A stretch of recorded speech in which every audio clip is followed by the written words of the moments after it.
There we go. Someone's got some beautiful music on. Good evening, everybody, and welcome to our Triple What Threat is that cast. music? It's definitely him. It's him. Incredible. Is that definitely Josh? Are you playing some music?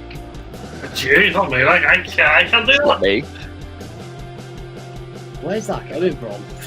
It's not literally me. I can hear it as well from my headset. It's not me.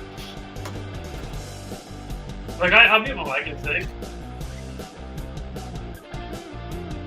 Wait, let me mute mine. That is weird. Yeah, I don't know. I said, oh my god. It's Also, Josh. by the way, just a few welcomes in. Welcome into Alex. Hope you're having a good one, mate. And welcome into Courteous the True Jack as well. Hope you're having a good one. We're going to start this in a minute. Whenever we It's find not out me. who this is. It's not me. It's Not me. It's literally not me. Like, I can promise you that. It was me, actually. Found it. There we go. You know what it was? It was the rock music from. I actually clicked the rock music from the background noise by accident, so we'll do that as a new twist. Good Excellent. evening, good evening to a chaotic World of Football podcast. It's my fault. See, it's what happens when you wear a shirt in blue. Sometimes it can really affect you. It's a new concept of the World of Football podcast. It's a triple threat host of all your original hosts. It's me, Josh, Nathan. Of course, we don't have Doug here, but it's a shame. But if he was here, it would be a quadruple cast. It would be a fatal four-way in wrestling terms. But this is a big one, and only when my headphones are actually connected will I do a head banging. But we have a big show tonight, guys. It's good to see you. We've all got our chats linked as well, so you can watch it on my channel, which is Devil's Rising, which you can find here. You can find on Josh's channel, or you can find on Nathan's channel, which is right here as well from my channel, the banner as well. So any channel of your choice, Happy days. get in there, have a laugh. There's currently 9 people watching on Nathan's channel, and then the rest are spread across, which is fine. So we've got a big show tonight, lads, but how are we all? Go, Josh.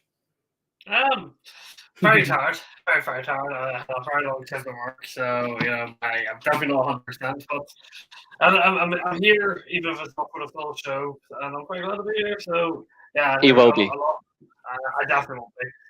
You will be. No, I cannot last that long. Probably in all our talks.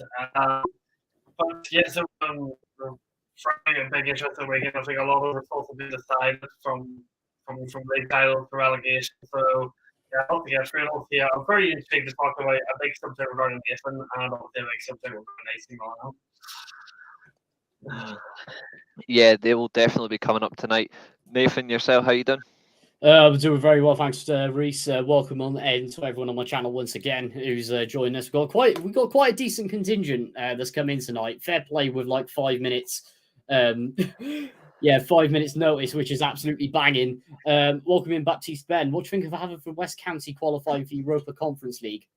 Ridiculous, considering they were literally in the second division a few years ago. Like the Welsh League has offered up some mad stuff, hasn't it, recently? But yeah, this is a genius idea with what we've done. We've got a lot to get through, and I got to be honest, I am so glad that the season is over. It's unbelievable. Yeah, I think for most people, those exact words are shared sentiment with you, my friend. Completely shared sentiment. Well, it's only obvious that, lads, that we start with the. Actually, we're going to have a whip round. We're not going to decide the first topic. We're going to let the live chats decide. It's either going to be the Premier League review,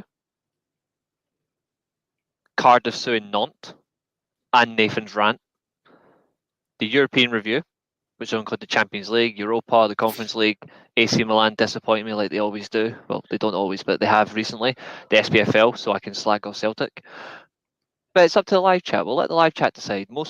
So get your comments in, guys, whichever one you'd like, and then we'll take it from there. Most comments in the next 2 minutes decides it. It's already over. It's decided. There We're we go. starting. we're starting with Cardiff. Right, I've seen the tweet today. So I from what I've seen, it's 110 million that Cardiff is suing Nantes for. As we know, that's over the charges over Emiliano Salas. Obviously, the player who tragically passed away over a dodgy aircraft going down. He died on impact. Very questionable. Obviously, this is obviously deep-rooted. Cardiff is deep-rooted Nantes as well. The fans, not their owners. Their owners have been quite questionable how they've conducted themselves. But Nathan, obviously, as the Cardiff fan, you'll have more scope on this. But consistently, you've spoken about debt for Cardiff. Obviously, well over 100 million. Mm-hmm. It's 110 million euros. So you're looking about 98 million pounds, something like that. There's a big chunk of your debt gone if you manage to succeed this, but we already know what you're going to say. So Nathan, take it away. At the end of this is my thought on it, and a lot of Cardiff fans may agree, but they may disagree. But I'm taking quite a nuanced opinion with it. Mm-hmm. There are many people that need to be sued in this case, but the fact now that it has gone on for nearly 5 years is absolutely disgusting. And the way that the club, after having that another appeal rejected against paying the transfer fee, and now pushing to sue even further is absolutely disgusting. Like, at the end of the day, Nantes needs to be, well, they do in a way need to be held accountable for it. In particular, not the club directly, but the agents they were dealing with. Those are the main people that need to be held account for. Not Agreed. so much their hierarchy, because at the end of the day, they're not really involved with the club. It's those certain individuals that need to be sued. But the way this has been conducted is just absolutely absurd. Like, at the end of the day, how on earth are you suing for 110 million? Like, you pretty much go for this guy saying, oh, let's just sue to high heaven and then see where we go from there. Because at the end of the day, when you go in extremely high, there's so much of a nothingness that you're going to get nothing. Like, That's a good comment. That's a good comment that's coming from Connor. This feels really disrespectful to the player's family. If Cardiff never paid none for the player, then what is it need for Cardiff to pay anything? It's money that Cardiff doesn't have as well. Cardiff can't pay that transfer fee. We all know that. At the end of the day, why would we be under free transfer embargoes? We've got 2 to go now, which the club claimed, Mehmet Dalman claimed that we didn't have. Exactly. Fully documented that we have it. So that's a first lie. And then straight up after that, like, at the end of the day, they're basing it off the damages that we would have had if we would have stayed up. Then they're claiming that if Salah would have played and played all these matches, he would have kept us up. But Agreed. Look at it from this perspective. I have 2 on it, actually. A, what would have happened? First game of the season, Salah plays in the match, tears his ACL. Exactly. Second, the real reason we were relegated, and in fact, these are the people we should be suing, is the Premier League. And everyone knows the exact reason why. Let me get the image up. Because everyone knows about this. And this is the true reason why we got relegated. Just give me a second, guys. That's another good comment as well. Only change of hands money-wise should be the people who lost a brother, son, cousin, grandchild, etc. To ignorance and the poor aircraft supplies to flying to England. Exactly, which was arranged by his agent, who has been criminally charged. So has the person who has arranged the flight. And at the end of the day, this is the people you should be suing. You don't just go and sue Nantes. Yes, at the end of the day, there is some liability there, and that needs to be looked at. But yep, the thing with paying the transfer fee, and I've always said this, and I've been consistent about this, you pay your debt, and then you fight to get it back. You don't not pay, and then not pay, fight it in the courts, and then your debt goes up, and then you look like an absolute idiot when you lose the case, and you're found to lose the case, which Cardiff absolutely will. Yeah, I all agree know with you. that. Absolutely, some good comments coming in. Obviously, I can see Nathan and Josh's live chat. So Beefy's coming saying number 1 player doesn't make a difference in the team. Julio, good to see you, mate. I do wonder if it's just Tan wanting money. He knows he's losing money fast, given Cardiff and given the inevitable relegation. I've got the image. I'll share it in just a second. He's using it to get some money for a loss if he can, sick but possible, 100%. Any money lost should be for the family, nothing between the 2 clubs. Another very good point. Curtis the Jack. Good to see you, mate. Also watching from Nathan's channel, rivalries aside, this is absolutely shocking stuff. no arguments. And last comment before we show this image, then that should be the end of it. Sue the agent, and people tried to save money on a flight at the risk of human life. Nantes doesn't owe Cardiff shit because Cardiff never paid any money. 50 million, I believe the transfer fee was, or was it 50 million euros? It was one to two. Either way, you can't afford it. As everyone knows, I like to take it.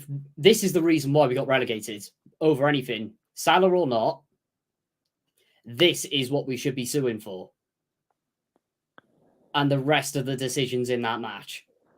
So let's see. This is Cardiff City versus Chelsea. Oh, shite and sugar then. Exactly.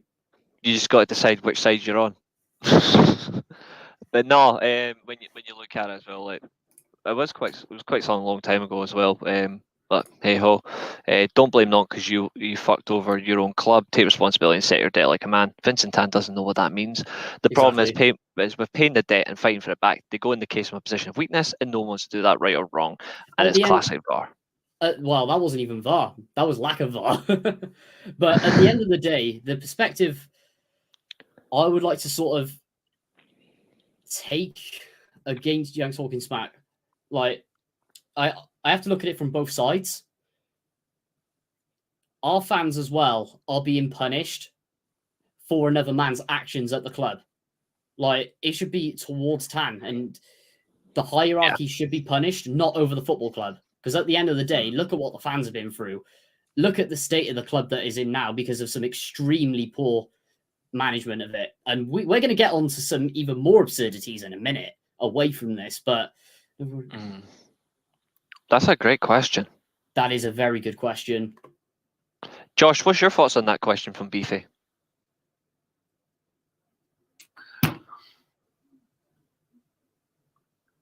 I think everyone's kind of hit the nail on the mark where they've said, I think Vincent Tan is desperate for money and he's going to use any sort of sneaky way he can to get any sort of money into the club. I think he also realizes, you know, Cardiff City are in such a bad financial state, and because of how bad financially they are, it means he has to spend the money, which means it kind of burns a hole in his pocket because, you know, no matter how interested or disinterested you are in a football club, you still have to pay wages, you still have to pay for football players, you still have to pay to keep the business running, no matter how bad it is, no matter how good it is. So either way, Vincent Tan has to spend a lot of money, you know, over the summer to try and keep Cardiff City running, because he knows if they get relegated, the amount of money that he has to pay in relegation fees is ridiculous. You know, people don't understand how big, you know, how much money clubs have to pay for relegation. As you know, Southampton are also kind of in a similar boat with their owners as well, with their relegation officially confirmed. So I think this whole Suing thing is awful. I think the fact that this has gone on for 5 years over his life is ridiculous, and I think, you know, a lot of the reports make it out of Cardiff City not paying this and that, but we have to remember there was so much that went on outside of the two football clubs' hands, between the aircraft, the pilot who wasn't fully trained, the fact that they travelled over bad weather, bad radio communications, the fact that the airplane was dodgy in the first place. There's so much that was outside of the club's interest that I think it's like all of that slid. It's like a lot of people who, you know, arranged this travel have kind of got away with it. And at the end of the day, it's just these two clubs that seem to be getting all the beef. And I think Cardiff City handling the whole of this has been completely wrong. No, you know, Cardiff City are dragging this out. They're turning the PR really, really badly. And at the end of the day, it's making them look worse. And I don't know how a situation like this has been blown out of proportion, and I just feel like it's just never ending. At the end of the day, get it sorted. Cardiff City have their transfer embargoes. That's not going to change. Nantes just need to accept they're probably not going to get the money for it because Cardiff physically can't afford it, and just move on, because there's going to be no real fair solution to this. At the end of the day, someone lost their life, and we should not be. Someone lost their life, and we should not be content in over 5 or 6 years, 7 years over this money, because at the end of the day, money means nothing when you lose life. Absolutely. Just going to put this in as well. Connor said, Nathan, my heart goes out to you and the Cardiff fans. No reason this club and its fans deserved what's happened to them. Absolutely. Hoping you turn it around and come back to the Prem as your club deserves. That's not happened for a long time. Absolutely. Hulu says, end of the day, a family has lost a son, just exactly what Connor said. That's completely spot on. They weren't their fault, and it's insulting to his memory. Should not be held responsible for not booking the... This is what they're being sued for. it's that flight. I think But it's such a to be such a 100 fair, million. To be fair, no, because when a transfer takes place, it's up to the player. It's up to the player and the player's agent to arrange the travel. The travel is not arranged by the football Yeah. club. However, this is the one thing, and in fact, one of the very minuscule things that I will actually back Cardiff City on is that they said that Salah had to take a commercial flight. His agent, Willie McKay, shocking person, said no. Yep. Well, it's Exactly. not Nantes' fault. That's what I'm saying. It's not Nantes' fault in this case. No, Nantes should not be held responsible. It's not up to the club. It's not up to the club or the players leaving from to arrange travel. The travel is arranged from the player, from the club they're joining, or from their agent. And in this case, it was the agent. So Cardiff City are not responsible. Salah is a little bit responsible for maybe not taking Cardiff I City. disagree because he didn't want to take the flight. Well, if he didn't want to take the flight, then that was his choice. But then. But Nantes are not responsible to basically answer the question. If the agent arranged a dodgy flight, then he is massively responsible, and he should probably be sued if anything. I think it's reasonable for a club to arrange travel, especially if it's a player of their own that's actually moving on. But it comes down to if they're actually going to do it. It's questionable. Exactly. I don't think you can force it, but it's something that should be in question. There was actually a comment that came in, and we actually are going to come to this as well. Is this? If we don't keep Sabri, then who would you like to see in? Now, I know obviously that's something you spoke about in our group chat earlier on, mate. So, what are you thinking?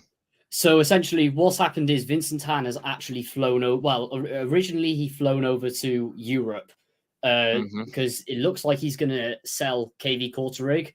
If anyone's wondering, they're a Belgian First Division team, traditionally in the top half of the league since he come in, but they just skimmed relegation, and that club has been mismanaged to fortune as well. Because Tan's now down to his last 3 clubs. He also owns them and Sarajevo, who are pretty much the biggest club in Bosnia and Herzegovina. Didn't get European football, I don't think, this season. And they would win the title all the time. So that just says it all. So their fans are really trying to force Tan out as well. And I believe one of their general managers actually had left his post and said that Tan was one of the most unreasonable people to work with. Wouldn't surprise me. Now, that just says it all. So he was coming over to try and sort out that debacle. Then comes to Cardiff City. He doesn't fly into Cardiff. He goes to London. Everyone knows the exact reason for that. And he was going to meet Sabri Lamucci to discuss the new contract. Because as from what we're aware, and there's loads of different reports about this. Absolutely. Sabri is plotting his plans for what he wants. His vision, he says, right, I want this, this, this, and this. And then Tan obviously has to approve it and then offer him a contract. Yeah. It was reported that this was all going to be done by Sunday. And they would have made the decision. Last week, it was about 50-50 whether he was going to sign, because Tan wasn't going to give him a budget, and it was unclear whether he was going to let him do some of the things.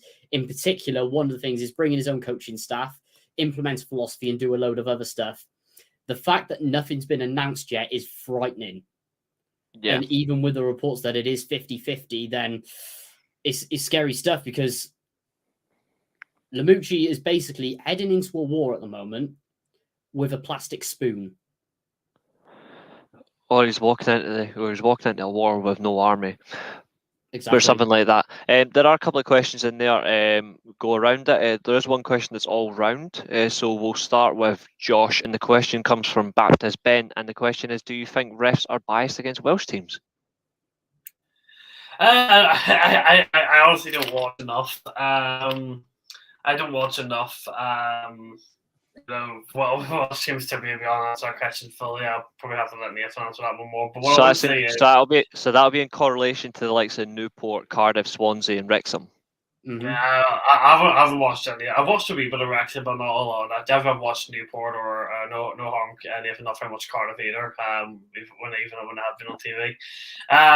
I think what I would say, Lou, is the refereeing standard from the championship downwards is really, really bad. I feel like some of the younger refs coming through and the standard referee. Could I just add, sorry to interrupt, Josh, that actually happened to us in 2010 with Ridsdale. We had a winding up order. Yeah, and it also happened in 2005, 2006 as well. with Sam Hammam when he literally ran out of money and owed the tax man. Bingo, Connor. Bingo. You were very close. Carry on, Connor. Carry on, Josh. Sorry. No, I just think the stance of the refereeing is just really bad from the championship onwards. Like, I don't know if we're going to talk about it. I don't know if it's part of this conversation where we're going to be talking about the audio that was released from Hard Web about some of the VAR discussions over the course of the Premier League season, which was on Monday Night Football. I don't know if any of you have seen that. We can definitely discuss that because I love to slate refs. But for me, it was inside how the refereeing works in the Premier League, and I don't think the refereeing in the Premier League. I think it's bad for some referees, but I don't think it is as bad. Hang on, let me get the photo. I've done I absolutely love this show as well. It's one of my favorite. It's one of my favorite TV shows. Can't take it away. I've got to find this image now. It's such a good laugh. Go on, Josh. I think we should in the background just for a quick moment we'll have a background noise to sum up our pain. So I'm going to turn it down just a little bit, but we're going to just epitomize our Nathan's pain is going to be summed up like this.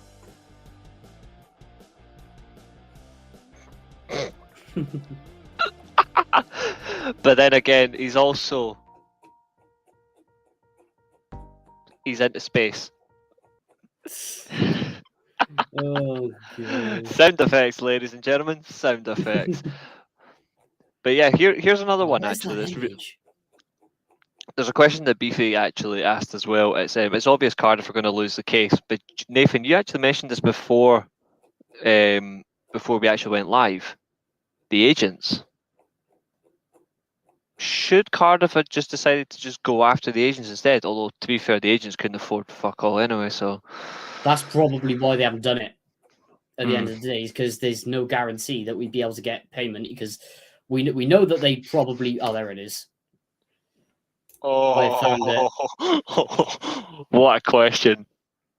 Disgusting. Actually, the worst one I've ever seen is Craig Pawson.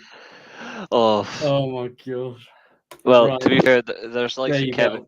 There's Kevin Clancy as well in Scotland, but we won't go there.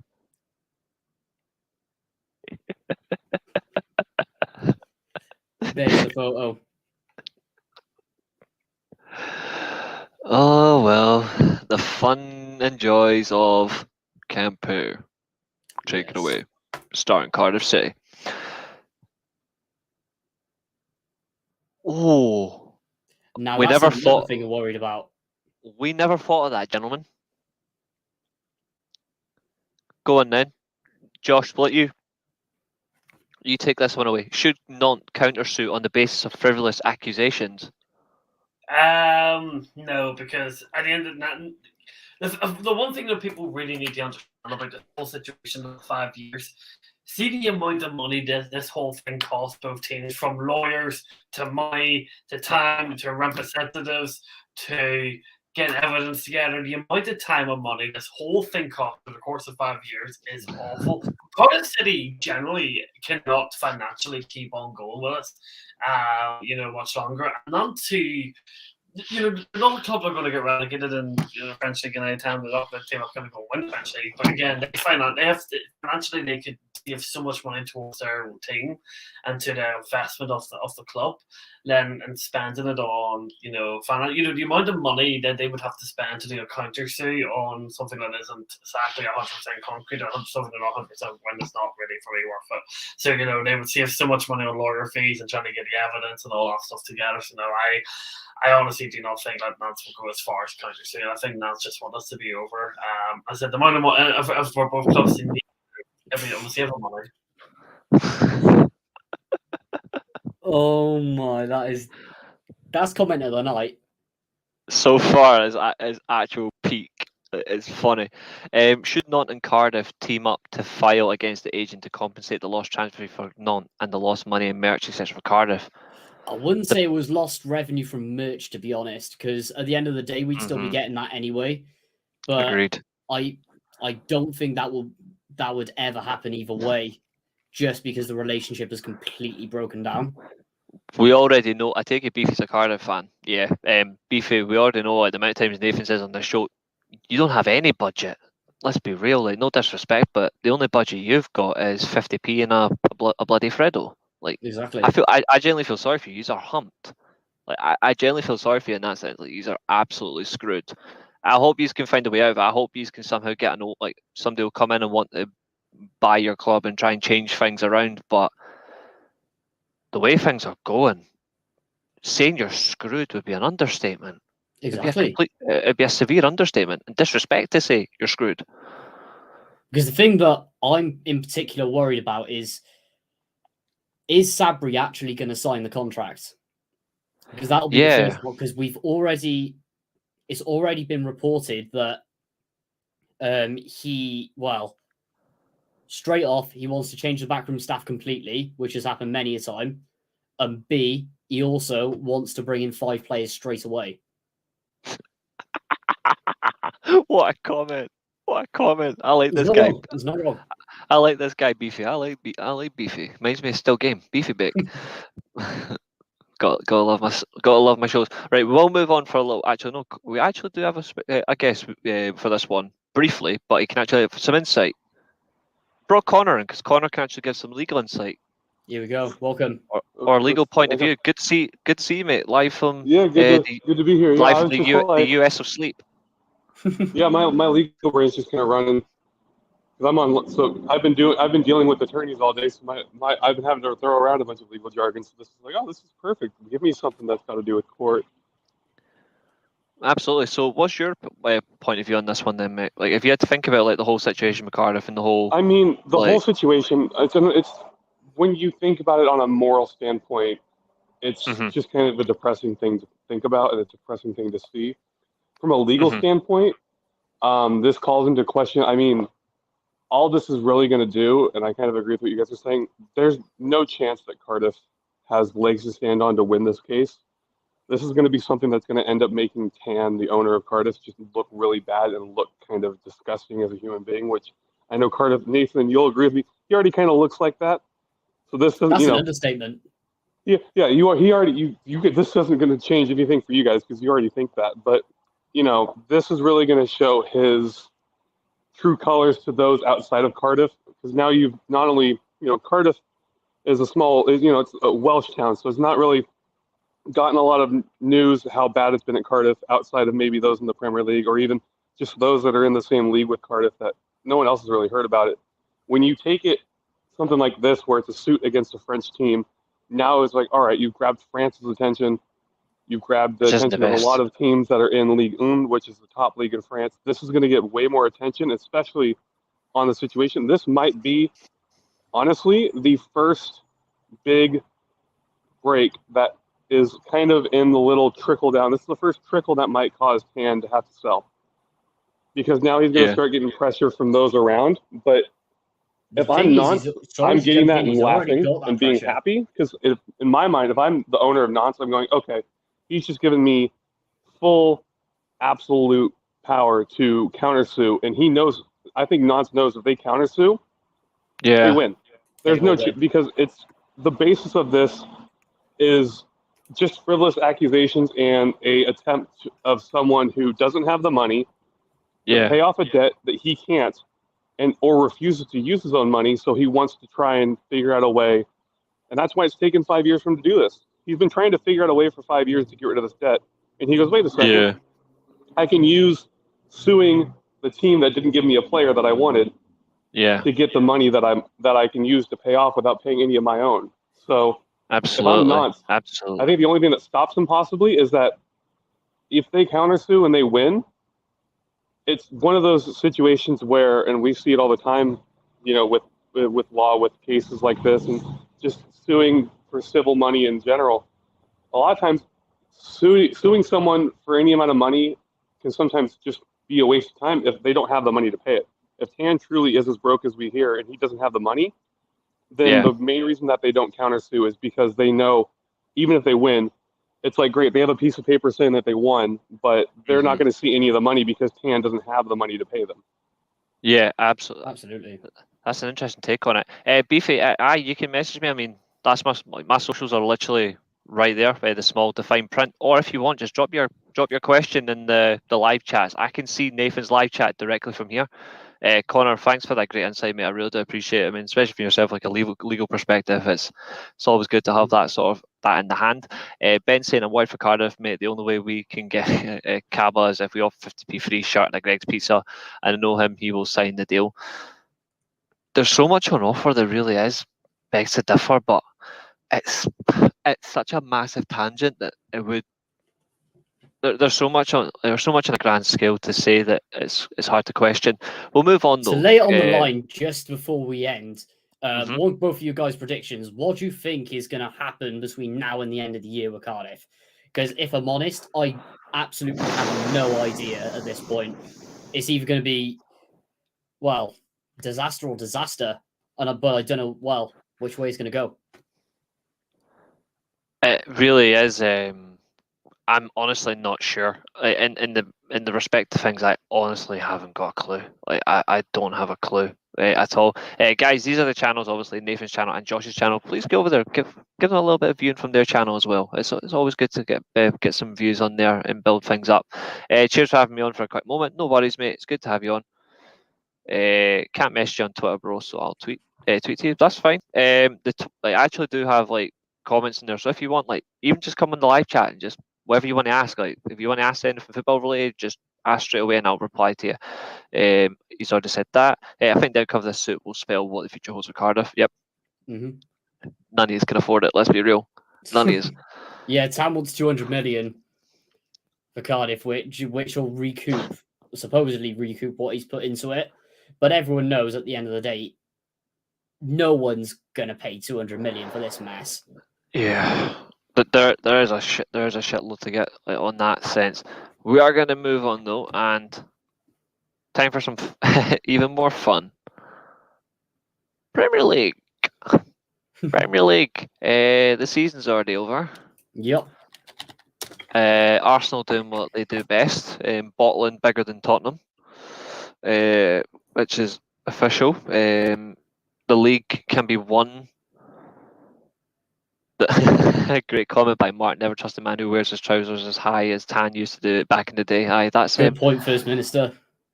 Yeah, same thing that Simon Cowell does. Vincent Tan must like X Factor. Sad human. Right, so Man City have obviously went and they've pretty much wrapped up the league now. They can win the league at Josh's club officially this weekend, as Arsenal have all but bottled it. Brighton, of course, who beat Arsenal 3-0 at the weekend, shipped 6 goals to the team that, funnily enough, Man City beat at the weekend. So all in all, it's quite clear. Never trust Arsenal in a title race. And it's 1-0 Liverpool. Fuck's sake. That's just not good. Curtis Jones. Yeah, what an absolute disgrace. Right, anyway. Looking at this now, generally, what are we thinking about the season as a whole, lads? Because if you think about it, right at the start of the season, I said that this would not be decided by over 95 points. And how funny is this? The most that the most that Man City can get is 94. And I called this at the start of the season. I'm an absolute god. It worked for a change. Obviously, Leicester are down, absolutely. Hell is just reminding that the Scousers scored. Yep. But yeah, 100%. Get what are we thinking, lads, about the season and in general, like.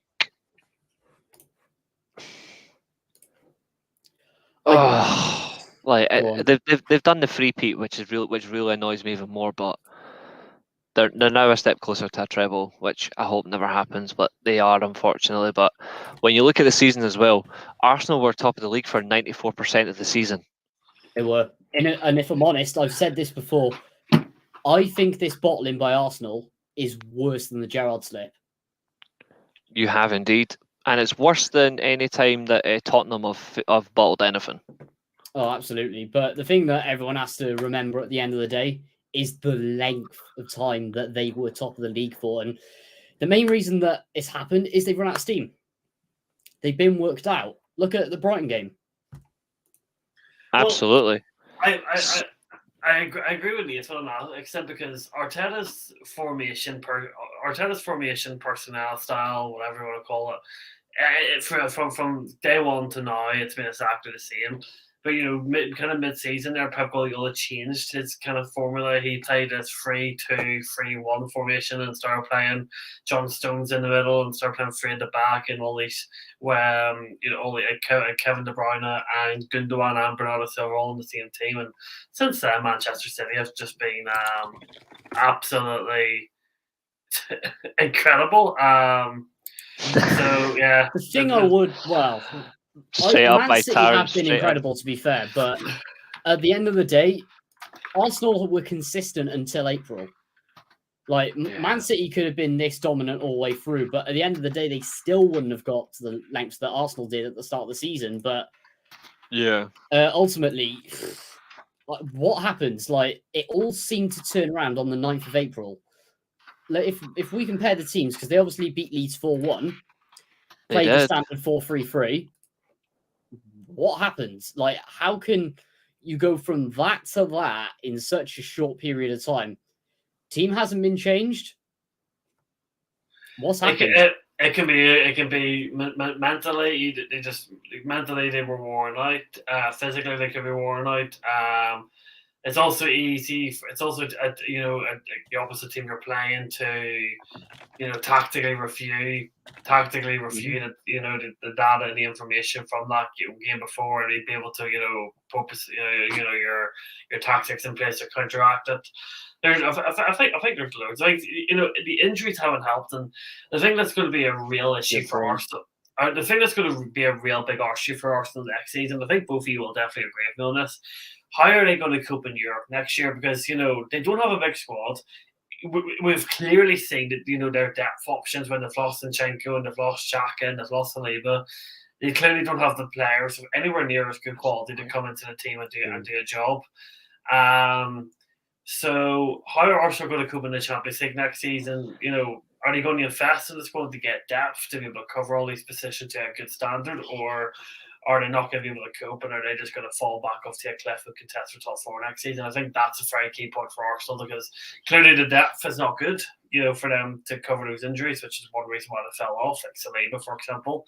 So the question is, the real question is, how will Arsenal cope with European football next year, and will they invest or have the depth to stay and fight for the league and contest in Europe, or will they fall off in one of the two? It's hard to say really what to expect of Arsenal next year, but all I'm going to say is they can't hide from this now. They physically cannot hide from it, because they've been in the top two all season. There is no hiding from this now. Next year, they cannot be excused for finishing outside the top two unless another team is completely better than them all season. For example, I think the biggest example is if Newcastle have massively, heavily investment summer, even though their defence is somehow perfect. I mean, at the end of the day, who would have thought that Dan Burn would turn into one of the best defenders in the Premier League with Kieran Trippier? Champions League partnership. Like, it's just ridiculous. But even Man City could have another explosion. Man United could do something in the summer. Obviously, Pep had that when he had that first season. It was like a field in India, and then the second year they were just ridiculous. Liverpool, even though it's unlikely, could come back around. Tottenham, you never know, could have something. You just don't know. Villa, another example, they could spend even more money and could actually finish in the top four. I mean, they're meeting expectations now, but what if they exceeded expectations? There's a lot of factors you've got to take in there. If Arsenal aren't careful, then they could be sucked straight out of it. And at the end of the day, they have to be intelligent upstairs in order to make sure that something like this doesn't happen. Here's an interesting question to both of you. How long do you think Arteta stays in the job? Nor can I, Josh. Not happening. I think Arteta has a lot. I think Arteta has all the time in the world. The only way I see him leave this job is if he was to get sacked, it would be if they were really where Chelsea are right now. For example, if they really fell off, or or they had a bad position, so they finished fifth next year, and then the fans forced them out. I think Arteta is going to be in a job for a while. I know there's some fans, and there's one particular focal Arsenal fan on Twitter who is still Arteta, and I think you know who I'm talking about, Reece. I'm not going to name many names publicly on stream, but there's one particular Arsenal fan who is Arteta out every single time they draw or lose a game. I'm sure you know. Wait, don't worry. We all know who. Don't worry, we all know who. And Beefy, yeah, no, I'm letting Nathan handle it. Nathan's my he's my wingman. Nathan will deal with it. Some good. What a question.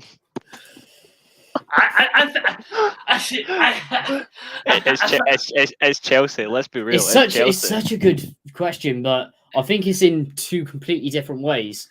Yeah, it's definitely Chelsea for spending nearly 700 million and still finishing 10th or 11th.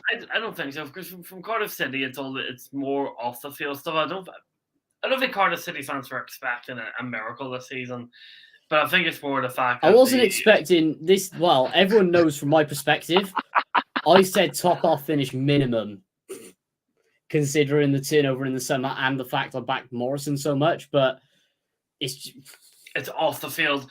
I think the off the field problems, isn't it? For me, it's Chelsea, simply because if you're talking about a season, for me, a season's what happens on the football pitch, across the season, and that's Chelsea. Chelsea just haven't performed on the season. Cardiff City, yes, on the pitch they haven't been great, but at least towards the end of the season, they got themselves safe, and then they survived it. But this off the field stuff's going to continue on over the summer into the new season. Yeah. So I add as well, I think in context with us, if Reading hadn't had the points deduction, we would have gone down. Which is a bit scary. That's another thing that gets overlooked massively. But this I think at the end of the day, Cardiff fans don't want to think about that, because that's just a scary reality fact. You would have been playing league one football, so you don't want to be thinking about that. Good choices. Good choices. I also include another one. I include Celtic bottling the league in 2010-11. Walter Smith's last season as a manager. Celtic were 10 points clear and bottled in the last game of the season when Rangers won 5-1 at Kilmarnock. True. I mean, that's another personal favourite of mine.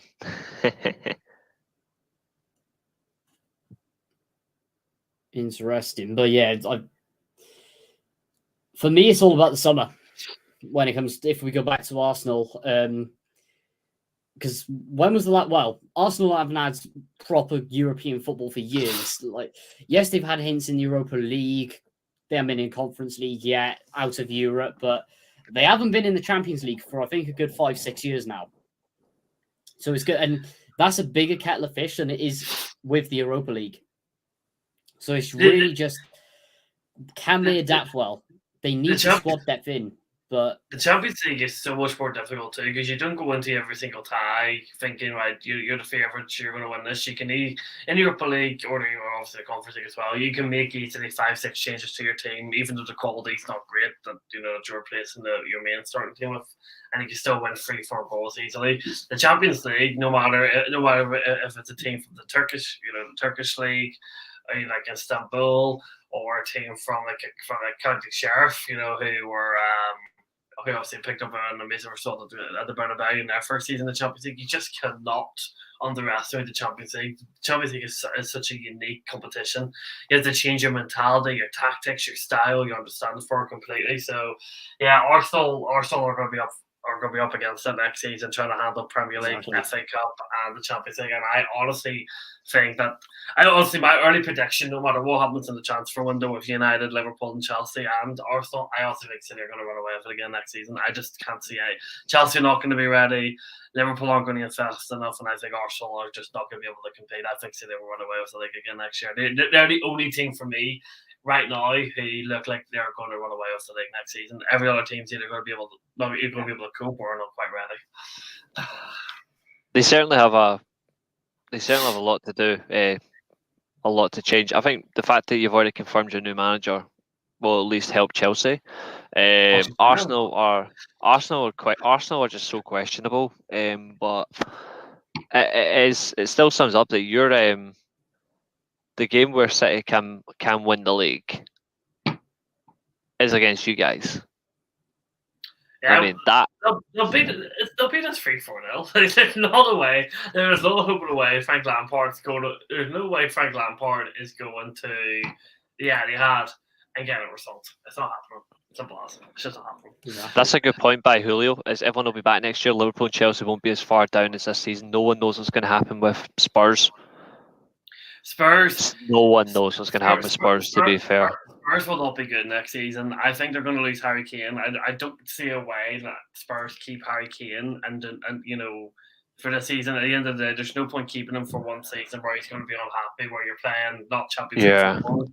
You sell him and you get money for him. Spurs will not be a good team next year. And also, the fact of turning Nagelsmann down is just stupid. I don't know who their head coach is going to be next year, but it's going to be an average one. And I think it'll be Xabi Alonso or Ruben Amorim. Xabi Alonso will be a good job, but it's too early for him.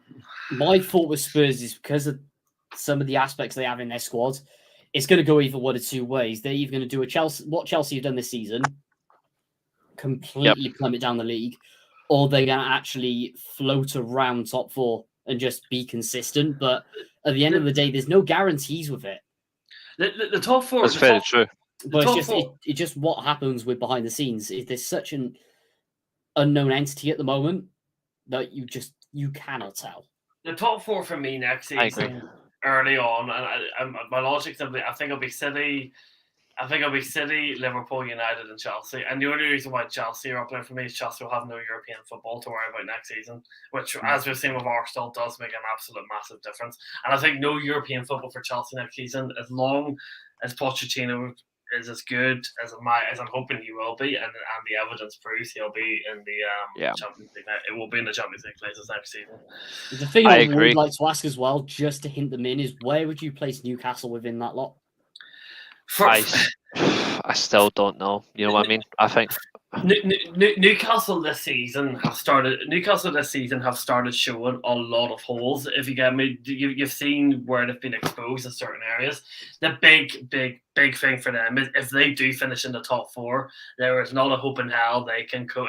If we're saying Arsenal are going to struggle coping with Champions League football and the Premier League, Newcastle is lap and multiplied by 10. They're going to have to invest a shit ton of money to even get that squad to compete in the Champions League, never mind competing in both competitions. For me, next season, if they were in the Champions League, they would prioritise the Champions League as long as they're not getting in a relegation fight, which I don't think I just can't see them competing in the top four next season if they're in the Champions League. They are not ready for Europe. I don't care that they've got. I don't care that they've got. I don't care they've got Isak. I don't care they've got Bruno Guimaraes. I don't care they've got Saint-Maximin. I don't care that Almiron's having a great year. I don't care that Nick Pope's having a good season. They've got Botman, all that. I honestly don't care. And they've got Kieran Trippier, who's a winner of La Liga with Atletico Madrid. They have done great all season. But when you actually think about it, I don't still think they're ready for the Champions League. I think they would massively struggle. I think they've done great all season, but they should be in the Europa League first. I'm not saying this because they don't deserve to be in the Champions League, but when you look at their squad in general, it doesn't give you any sense of confidence. And one thing I don't like as well is the sense and obviously this has come from United fans, so we are an elite club, but they're acting like they're an elite club. They're acting so elitist, and I'm like they were in the 90s. You need to chill. That's the problem with them. But the thing I would like to twist it on with Newcastle is if there was a club outside the top six, and you've got to put that in quotation marks, they would be the most likely to invest, especially getting into Europe. And they need their sponsorship though. They do need the sponsorship though as well to actually back up what they spend as well. We'll see if it's a legitimate one. To be fair, and they have the infrastructure to do it, the fan base, and the investment.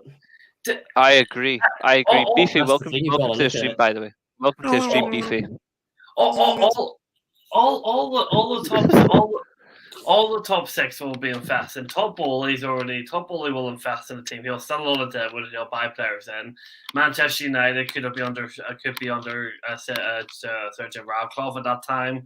He'll definitely invest in United. He'll invest in United quicker than Top Bowley. The question I'd like to ask as well, I'm probably the smarter way too. The thing I'd like to ask though about Josh is in particular with Todd Bowley, The only way I can see him being successful at Chelsea is if he does take a step back, because we all know we've already seen this. He is a massive control freak. He's having so much of a say over transfers. He's constantly. You can in tell the he's dressing committed, room. though. You can tell he's genuinely committed. He is committed, but there's committed, then there's overly committed. I think he does need to. He needs to do what. I know I'm going back to him again, but he needs to do what the Newcastle owners are doing: getting involved, but not getting too involved. Having the support network around you, which he has developed, but he's ignoring at the same time. I think a lot of people need to remember, though, last season, last summer, he literally just bought the club as the summer transfer window begun.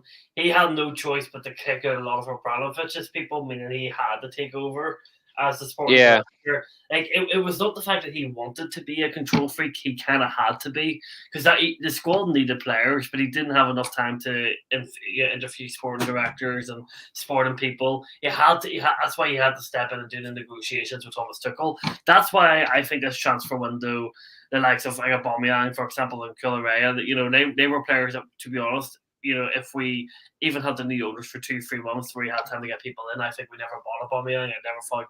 I never think we actually bought Koulibaly, and I never think we would have bought Cucurella. I think the summer transfer window was rushed. When you I would like to twist it though, however, unfortunately, Josh. And what about January? Because if I'm honest, comparing a Graham Potter transfer window at Brighton, where yes, he does have the funds and he used the funds quite wisely-ish, and he also had the funds at Swansea as well. Like, that's the one thing I can't believe I'm praising for that. But at the end of the day, those signings, in particular, the likes of Enzo Fernandez, etc., they did not seem like Graham Potter signings.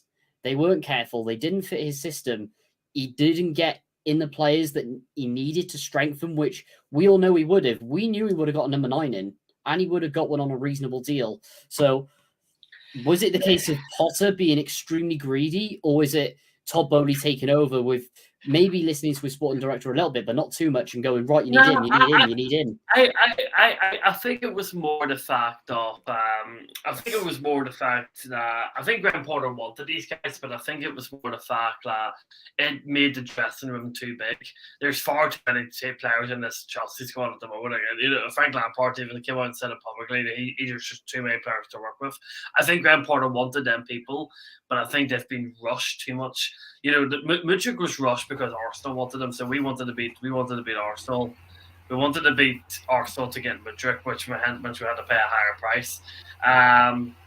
Enzo Fernandez was probably the same because he was a massively high target on a lot of people's windows in the summertime. So I think Graham Potter wanted them, but I don't think he would have wanted them in January. So I think the fact that he got them in January was pushed down his neck a wee bit, but I do think he wanted them, but maybe just not in January when he would have been pushed down their neck. Nathan, you take charge. I'm going to do a halftime change. Awesome. Another thing that I would like to just sort of allude to, by the way, welcome in, Julio. I hope you're on a good one as well. Just before I can quickly add through, in hindsight now, was sacking Graham Potter a good decision? Because at the end of the day, if you're having the infrastructure of him behind the scenes coming in, especially after January, then was it the case of pushing the panic button way too early, or was it the fact that he needed to go straight away and panic into getting Frank Lampard in, or is it just in general a bad appointment and he was out of his depth? Because if I'm honest, I don't think he was, and I think he was comfortable in that position. There was just no patience from him. I think this kind of top ball, he was pure panic. I think this is where his lack of experience and his lack of football knowledge came into play, where he basically seen the fans were turning on Graham Potter and basically said, right, I need to sack him here.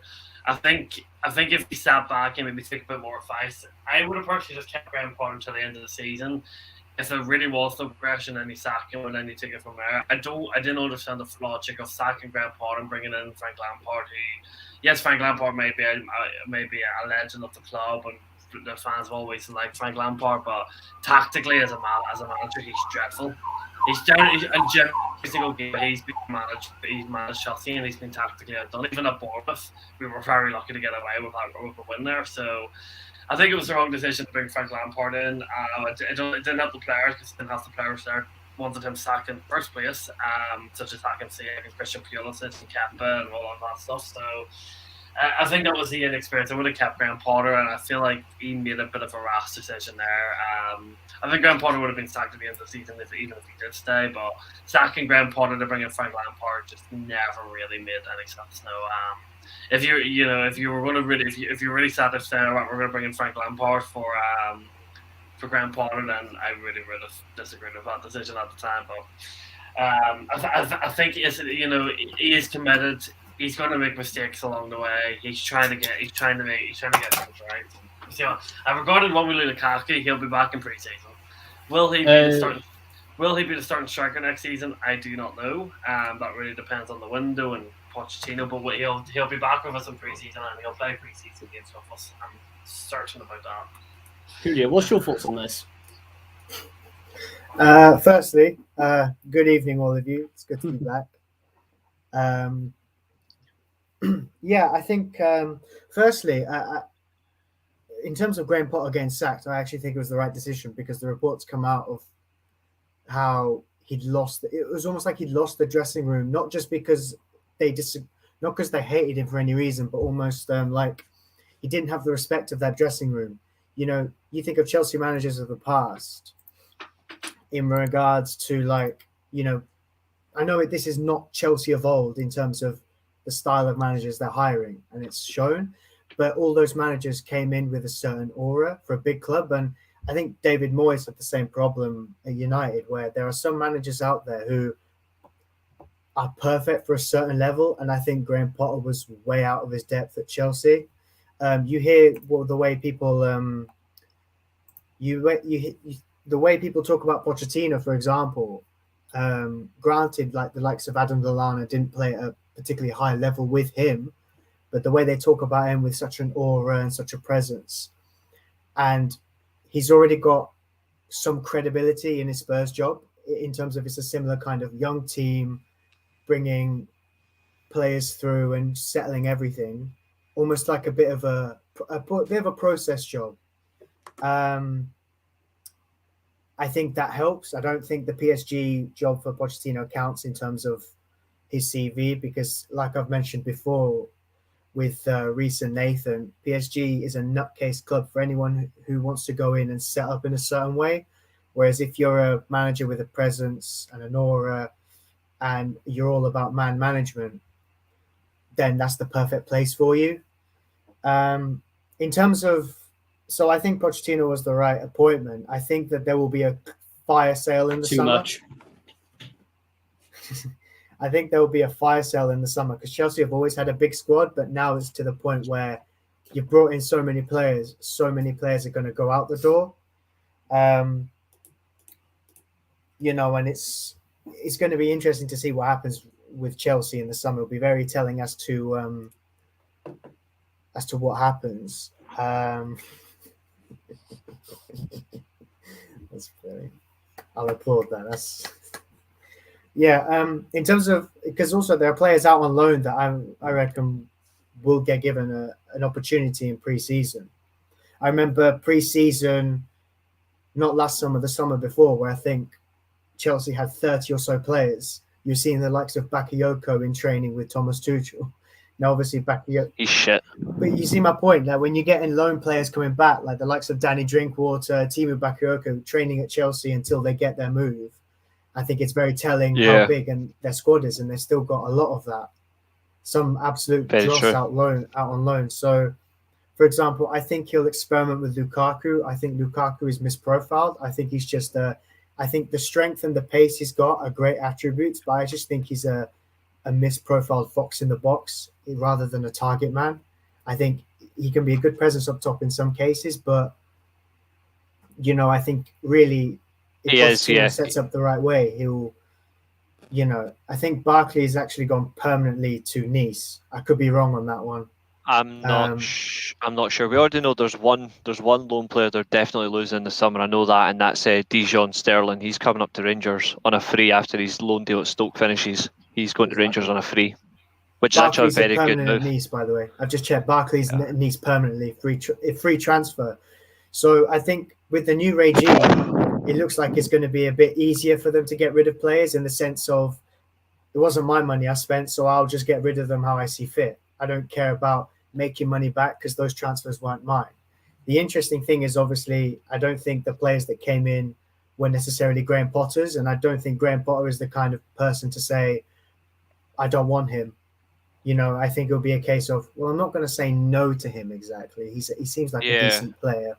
So I think Pochettino, the way it's taken so long, I think it's gone for what it's going to be like, how much backing there's going to be, how much time he's going to get. I think Pochettino will have looked into this. And to be honest with you, I think that if you give Pochettino and I've said it before with you guys, actually, if you give Pochettino and a competent board the keys to the castle financially, who knows where they could go. I think the likes of Madueke, Mudryk, all these younger players, I think would do excellent. I think obviously do you know what I mean? They're a goalkeeper, a holding midfielder, and a good quality striker away. I think Lukaku could be. I think Lukaku could be their striker, but obviously if they play to their strengths. Properly. Yeah, absolutely. You really, all the play has to come from the wings and just find him in the box. We saw that in his first game last season against Arsenal, and then since then it's not really been the same. Absolutely. I think it was right for Potter to go. I do wonder if it was contractually where if they sacked Potter at the end of each season, it was a certain amount of money. So I think they thought to themselves, well, if we sack him mid-season, in the season he's joined, we might save a bit of money there. They spent. It would have cost them, I think, 15 million to get rid of him, and he took about 5 million. So you can tell. Obviously, Beefy's been here for quite a while, and I want to get Beefy's comments. But before we do, I just want to sum up. This is what Chelsea are thinking right now. So I'm just going to mute you all, just because you can enjoy some serenity that is Chelsea Football Club. So I'm going to mute you all, and this is what I'm thinking. This is Chelsea. Just for everybody watching across all 3 channels, enjoy the serenity that is Chelsea.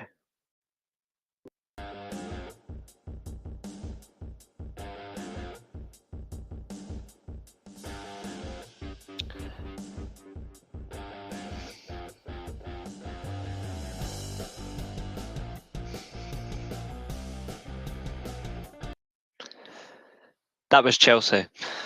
A little bit of shitty rock and roll. Right, guys, I'm taking these all off. Right, let's get back to it. Beefy's dropped out, but he should be back. Let's see. What a comment by JJ. I've literally just seen it. Let me just quickly bring that comment up when my laptop decides. Todd is literally pulling a Glazer zero ball knowledge whatsoever. Get Beefy's comments in. Get Beefy's comments in just now. But Leicester looking like a relegated team. Yeah, they're good. We'll get on to Leicester shortly because there's a massive section that we got to get on with the relegated sides, and in particular, if you don't mind starting now, guys. Absolutely. I want to get Beefy's point of view first on the relegated clubs. What's your making of the likes of Southampton, especially? I mean, can't believe I actually thought they were going to stay up. I mean, I regret that now for defending them. I mean, obviously, is there a voice change? That is class. Sound effect. That's quite the sound effect. I think Josh is went off. Wait, is there a voice changer? I've got no idea.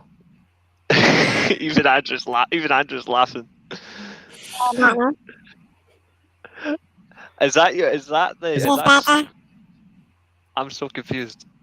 I don't want to be offensive. Is that his actual voice, or is that sound effect? I'm just asking. No, It's Vincent Tan in disguise. It's the burner account. No. He is a nice guy, to be fair. He did message us to come on. Like he seems nice, so I've got nothing against that. I don't know if you can hear me or not. I don't know whether it's playing up. I can hear you, but I don't know if it's just your. I don't know if it's your mic. Sean straight away, Nathan. I can't stand Cardiff. And Andrew, helium addict. Oh God. I can't take that. I'm about to batter Celtic, but this is even worse. Oh, Nathan's gonna fire back. I think Josh has actually went off though, but I'm very disappointed. Yeah, It's but- definitely a voice changer. He forgot to turn off in the options probably. I'll see if I can help. We Actually, can no, I do can't. that. I'm gonna tell you what I'm doing. I can't lie. Alvin and come on. Even Andrew's in it. Alvin, Andrew, Simon, that's and comment of Fiona. the night, man. That's comment of the night. I can't. Can we please not bully him? All right. He actually messaged me. He first he commented on my tweet, and then he's got the video. Oh. Well, for one, I That's a- disagree, man. I mean, to be fair, I like both, but we're not in that sort of discussion. But we could discuss that on Saturday, right? Someone try and fix his voice, not in a harsh way, but fix it, like fix the sound before we all go hysterical. But oh, oh, Beefy, I'm sorry. No, it's fine. By the way, this is for you, by the way, because you sound like Alvin from Alvin the Chipmunks, right? Like, I do not want any offense I mean, here. This unless guy it's is my nice. normal voice. I doubt that's my normal voice. But let me just quickly disconnect and see. This is all over. Oh jeez, I can't. Let me Here he disconnect and goes. see. He's disconnected. I'm hoping it works, but all I'm gonna say is, can I just say, in the nicest way possible, he asked in the comments first on Nathan's He channel, Hmm. can I message you? And I was like, yeah, no problem. So he tweeted me, then followed him back, and he's like, can I come on? Because I've met Nathan. I was like, no bother. He sent me a screenshot, by the way, proving he's messaged Nathan before. He's spoken to Nathan, saying that he's not random, he's not a mug. So I respect that. And then comes on, sits patiently and quietly for about 15, 20 minutes. Really, really cool. Really, really appreciative. And then he gives me an Alvin and the Chipmunks. I mean, I got to put the respect in. Send me who it is. We'll say yes or no. For what? No, that was Beefy. That was Beefy later. That's what it was. But that was just pure. That I just can't. Right. My mate Danny's in saying, "Here are the Chipmunks." Sean, Josh is still streaming from his, but it'll end once Josh's views are actually getting put up from my phone, and I'm also doing it from my laptop for Nathan. I've split my screens, so both lads. We are streaming from all three channels, by the way. My channel, Josh's channel, and Nathan's. We're doing it for the first time on the podcast. And we'll try it. No, I want to know who this guy is. It's literally that Beefy bloke. He says he kens you. Beefy Beck. I just want to do that. Sean McGonigal, legend. Tan out. He's a disgrace. And Andrew's asking if Hell and Tan are sorry. So he is back. Let's see if we get the actual voice this time, or if we're going to get voice change. No, it's voice changer Darth Vader and a high pitch helium voice. I was expecting something really deep. I can't lie to you. I was expecting something really deep. It might be your mic. It might be faulty. Are you using a headset or are you using AirPods? Like, what are you using? No, I'm using an actual microphone. I would take it out. I don't think it's synced well. I would just take it out, yeah, and just use regular headphones or something. Because I do not want you to get mugged. I'm being too. I have to be kind. I do not want to mug you. Cardiff getting battered everywhere. Oh, it's all over for you. You know what's even better? There's now 15 people watching. It's pretty much all on your channel, mate. You're fucked. you are fucked, mate. Beefy Babes is known as Alvin. Oh, come on. Alvin! The Beefy Kid is on the register.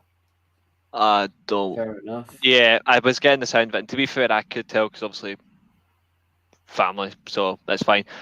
He does seem nice though. I mean, they actually did reach out to me three times. He reached out to me 3 times, so I've got nothing against that in the nicest way possible. So I'm hoping we're going to get his voice. I really want to hear his actual voice. I don't want to hear the voice changer because you know what YouTube and you know what social media is like. It can go horribly wrong. So, Beefy, can we now hear you correctly? Are you okay?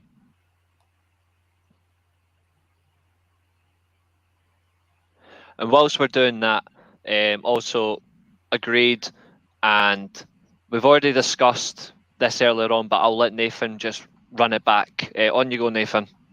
Just to sum it up, Andrew, you're probably going to like this one. No. Mm-hmm. That's very true. But his mic is Nathan, doing can I ask you something? Yeah.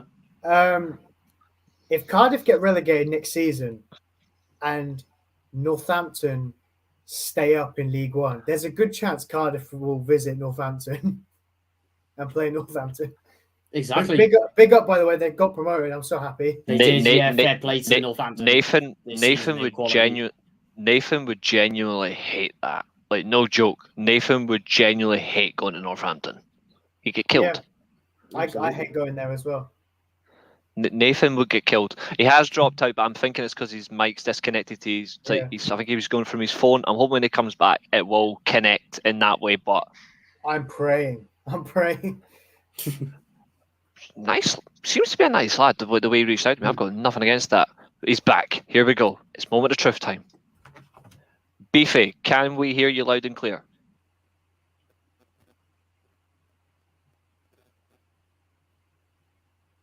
Maybe he's talking and just we can't hear it because of the mic. I can't hear him at the now. No, we're not hearing anything.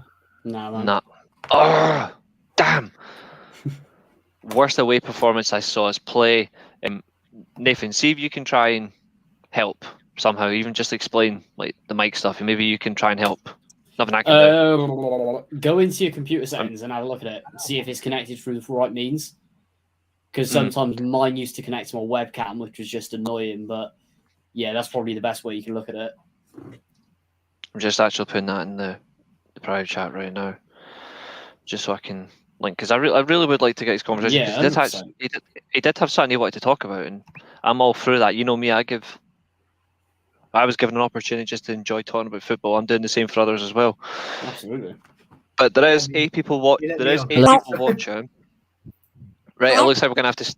Yep, we're sticking with that voice. Never mind, we're sticking with it. Yep, Beefy. Hello, good to see you. How? Unfortunately, it's all we're stuck with, but we're gonna have to go with it. Don't worry. Welcome to the channel. Right, sorry about that, boys. Yeah, thank you No, very it's much. okay. It's nice to meet you. Thank you. You're a Swansea fan, aren't you? No, I'm a Cardiff fan. Oh, even worse. Right, just kidding. Just kidding. I've got no issue with their club. To be fair, they have no effect on me. But there is something you like to talk about. I know, like, obviously, there is something you like to talk about. So I'm gonna let you fire away. What is it you'd like to talk about? It was obviously going back onto the Chelsea in the Premier League. Obviously they've scored 36 goals this season. The entirety of the Premier League, and they've played 35 games. Yeah, 35 games. Yep. Obviously going on that's like it's basically one goal every game. And they've also kept like 10 clean sheets. The sacking of Potter, I think it was needed, obviously, because at early stages on, he was showing no effect. You know, he was winning games, but then he was just losing bigger chunks. So he would beat the likes of like Bournemouth, Southampton, at all, and then. Oh. I was actually. There we go. I was actually trying to edit his mic settings from here, but keep going, Beefy. Keep going. See if I'm just trying to. He has got serious ball knowledge. He does, yeah. He does have serious ball knowledge. I'm trying to see if I can edit I'm just trying to see if I can edit your mic settings as much as I can from in here, but it's as much as I can. There we go. Stop disconnecting him, you fucking stupid StreamYard. Stop being a bully. StreamYard can get to fuck like the Celtic defence.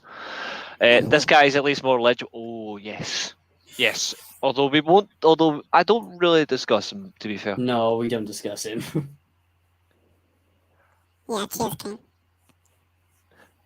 Fair enough, Ken. I do appreciate that. Thank you. I was actually trying to help with his mic, by the way. Like, I was trying to see if I can edit it on the the system, like see if I can help, but it just wasn't letting me. So Do you want me to but join on my phone? you can if Maybe you want. easier, wouldn't it? You can if you want, but to be fair, you're already bringing a great conversation anyway. So, and I'm Yeah, actually I'm enjoying fine. it. But by all means, keep going. By the way, you're making some great points. Especially the fact that you've already mentioned about goals per game already, like especially for Chelsea. Yeah. So keep going. Honestly, Right. keep going. Yeah, no worries. Yeah, so let us carry on. They played 35 games, scored 36 goals. That's like 1 goal every game. And for Chelsea, signing the likes of Modric for 80 million. They've got Koulibaly in. They've got the likes of Cucurella. They took off Brighton. It's a bit shocking that they're only scoring, 1 per game. When they've got that amount of players. Absolutely. No, I think that's a great point. Julio, what's your response to that? I think that was actually a fantastic point. To be fair, what's your point of view? It was. I actually think that. I think I've said this to you gentlemen before. I reckon Todd saw City win it with no striker and went and thought, "We'll go do that," not realizing it's a lot harder than he thought. It sounds ridiculous, but given the stories that come out about Todd Bowley, it wouldn't surprise me. I mean, we saw with the transfer strategy last summer was almost like Football Manager or FIFA career mode. He almost went for everyone that was getting linked in real life. Cucurella looked like he was going City. Oh no, we'll have him. Frankie de Jong links were there. Ronaldo wanted to move away, it looked like, so he was interested in that. So it seems that Todd Bowley's strategy last summer was, who are the top teams in for? Right, well, let's go get them. And then obviously he's brought in more players, more people in the boardroom, and he's almost asked, what good young players are out there? I can't decide which one. Okay, let's just buy all of them. That's almost what it looks like. I know that sounds very stupid and naive for me to say, and I hate thinking like that. But with Todd Bowley, it genuinely concerns me how accurate it could actually be. He's not above Situation. So, but I think you're getting Pochettino in who will know what he'll want. You're getting Pochettino in with a bit of a competent board. So I think that valid points were made, and I think it'll be very telling to see what will happen this summer. Yeah, absolutely. And absolutely. Yes, it was an absolute baller of a goal. Like he's just quality. Right. Speaking of that, actually, we've already wrapped up the title race. Here's an interesting question for you lads, especially with there's only a couple of games to go. It's quite questionable how the season's going to end. But how are we thinking right now for the final into the top 4? And also, who do you think completes the European places in order? I'm going to start with you, Nathan. So we'll exclude plastics and bottle jobs. We'll go from third to 7th for the European places. What do you think, Kim? Right. Everyone knows it straight off. City have won the league. Arsenal in second. That's wrapped up. I mean, Arsenal can't drop out of second. As much as people would have wanted them to, just to make it more funny, that's not going to happen. So City and Arsenal first and second. Then it really depends on what Man United do from here. But I'm going to say Newcastle in third. Unfortunately for you, Reece, I think Liverpool are going to get Europe. I mean, is in Champions League. Then I'm going to go Man United Europa League, just because I do think they are slipping and there has been some inconsistencies there. Then 6th, I'm going to go Brighton. There is a chance they could still get into 5th position or even Champions League, which would just be a miracle. But and Liverpool are 2-0 up as well. That is very true. And the form that they've been on recently as well, and with some of the goals they're scoring, is just mad. But yeah, I'm going to say Brighton are going to finish in 6th. And then I cannot face what Tottenham are doing at the moment. So I'm going to go Villa in 7th.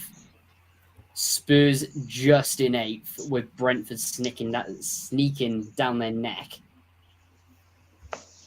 Absolutely. I'm just getting the current tables. I'm just going to exclude City and Arsenal, and I'm just going to go from.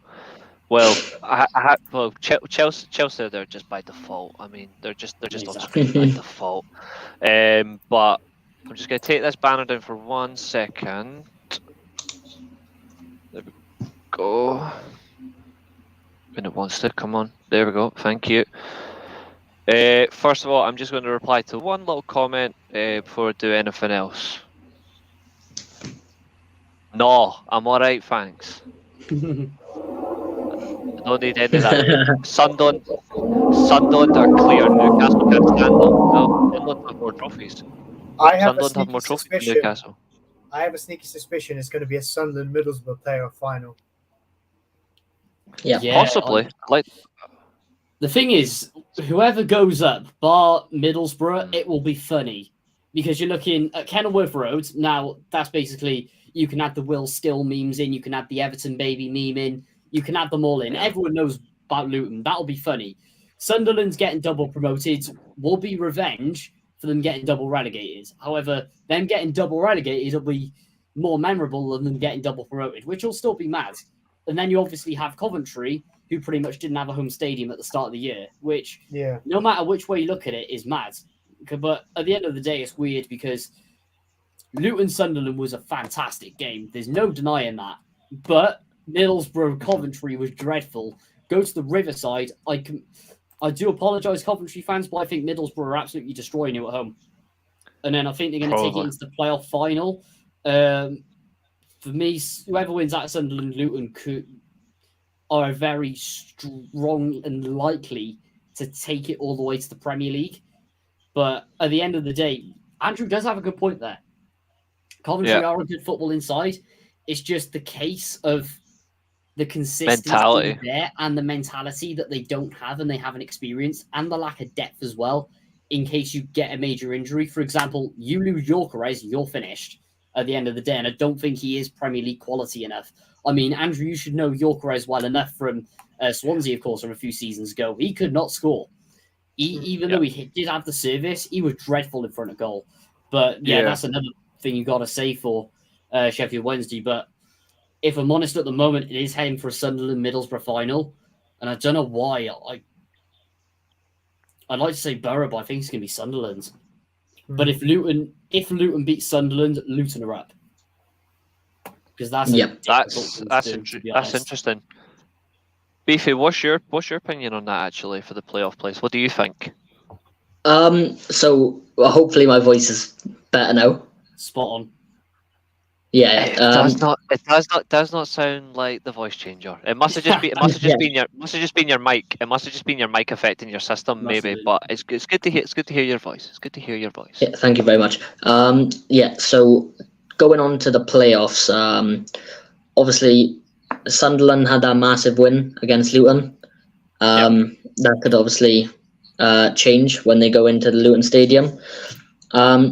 I reckon Luton are going to play around, and I reckon they're going to beat Sunderland and move on to the finals. On to Coventry and Middlesbrough. I think Middlesbrough will just about sneak the win from Chuba Akpom. Going on as well, then I think obviously the final then will be Luton and Middlesbrough. I would love to see Luton in the Prem. With obviously the background stadium, but but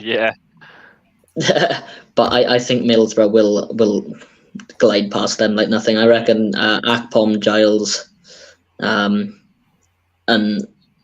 the likes of Akpom itself will just push Middlesbrough through, and I think Middlesbrough will get promoted. The question I have for you, Beefy, as well. Sorry to jump in there, Reece. Is on you go. In particular, obviously, we know Ryan Giles really well. However, do you think if Middlesbrough do end up getting promoted, or even if they don't, say, for example, they bottle it against Coventry, can you see him getting a lone Premier League move next season, or do you think he'll be in and around that Wolves team? Now, obviously, I'm a Cardiff fan, so I watch a lot of the Championship matches. Going off Kenilworth Road, isn't it? Kenilworth Road. It is. Carry on, Beefy, carry on. sorry, going off this season, I think Ryan Giles earns to be at the likes of maybe Bournemouth, the likes of the low Premier League, such as like Kiefer Moore went to. Yeah.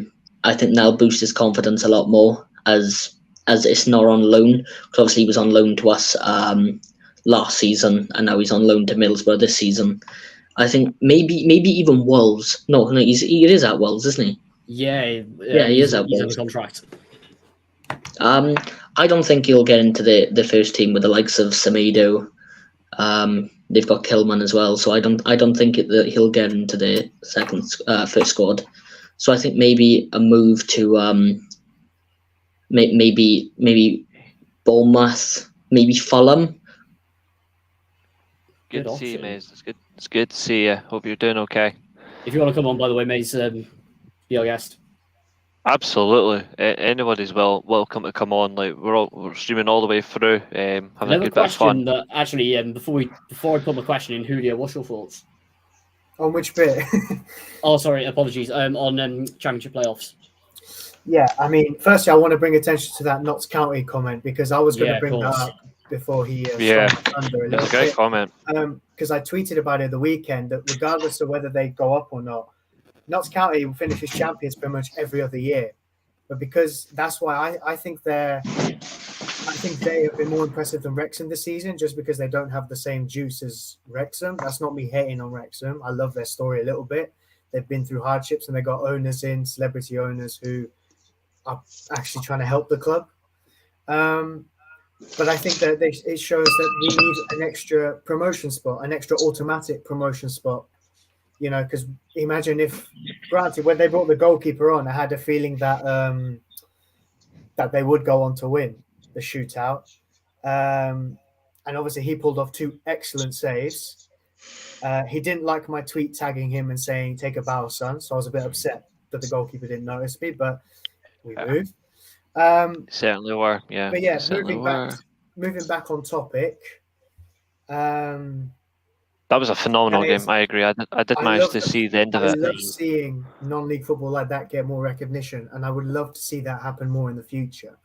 But back onto topic.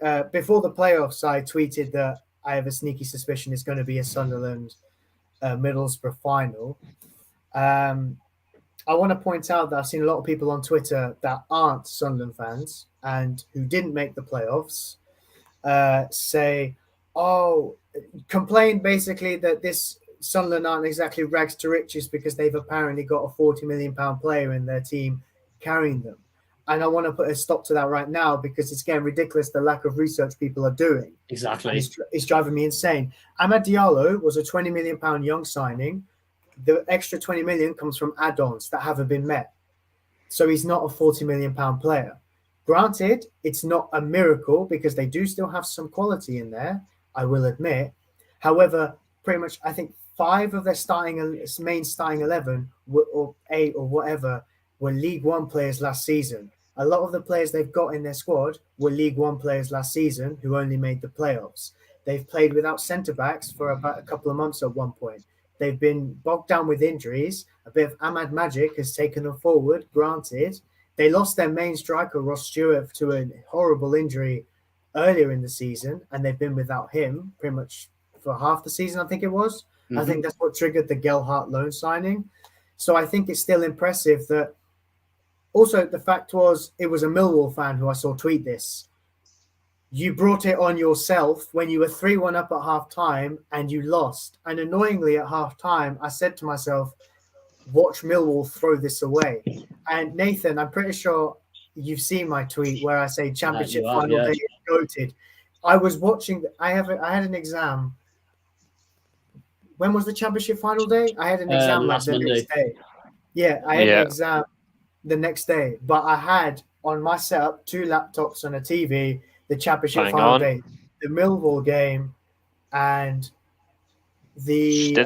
She did say that just by cutting. Like Maze actually does stand by that. Curtis Jones. I actually think he's a decent player, even though he plays for Liverpool and I 2 goals. But I think he's actually a decent player, but he's played in the wrong position.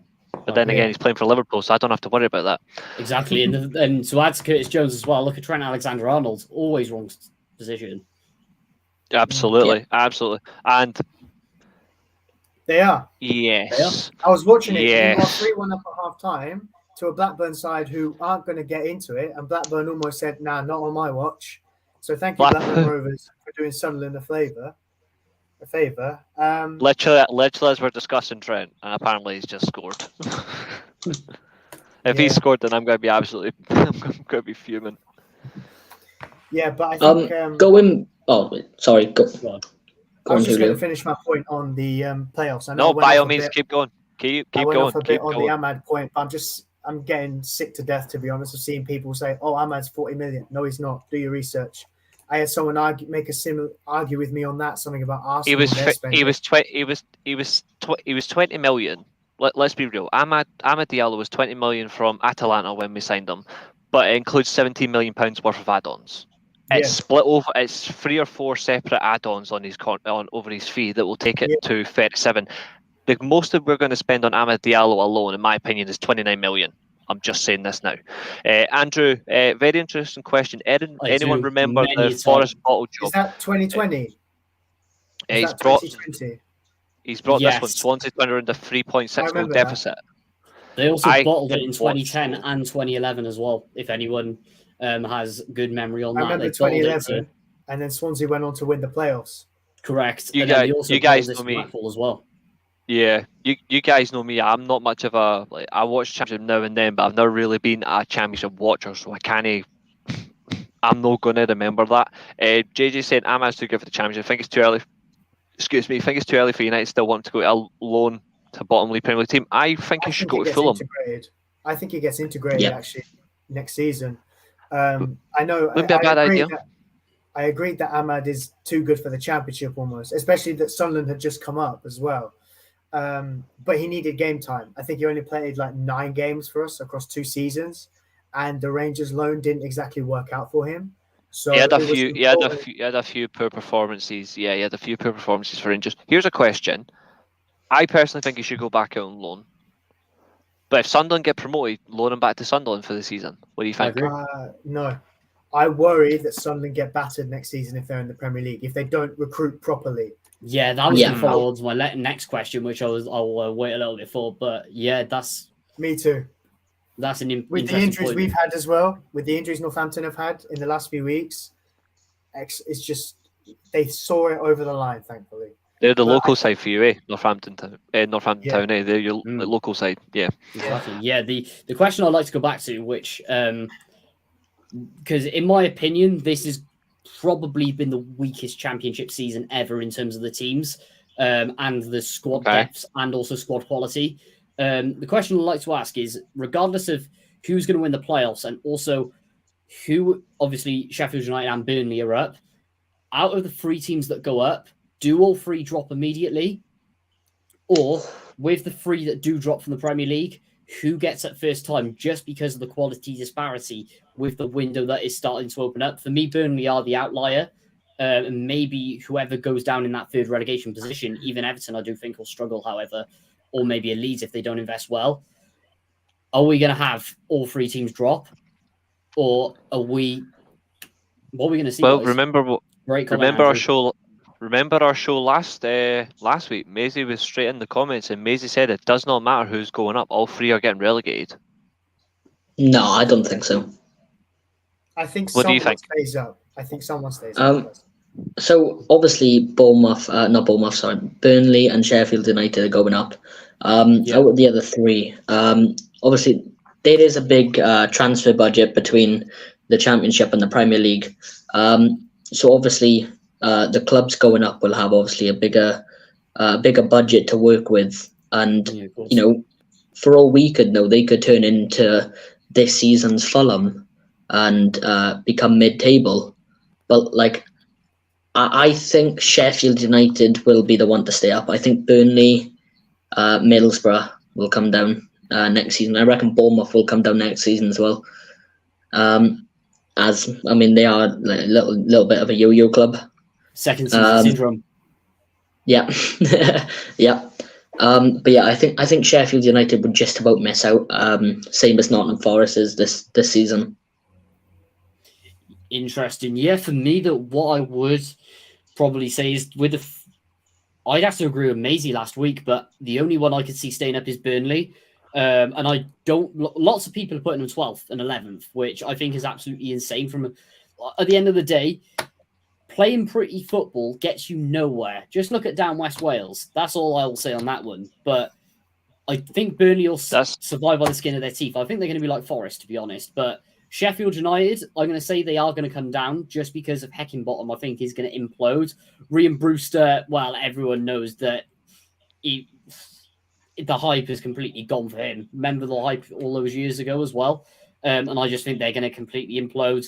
Whoever goes up from the playoffs, the most likely will be Middlesbrough to stay up.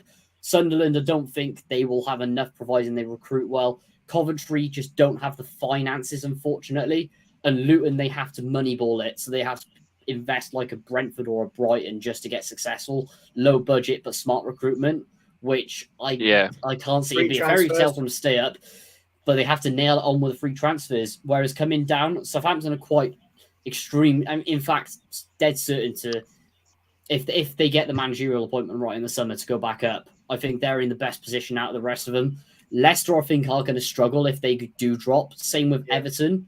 However, there is more of a chance that Everton will go up than Leicester, because Leicester are going to implode in the summer if they go down, to be honest, with their long-term contracts, players leaving. They are absolutely, they're in a mess. They are absolutely fucked. I've listed a few in my opinion for Southampton. One of them, and I put especially in brackets if they keep them, but I look at the Southampton team, there's some good players to build around. The manager I thought they would get is now definitely out the running. I suggested Marcelo Bielsa, but he's now the Uruguay manager, so he's out.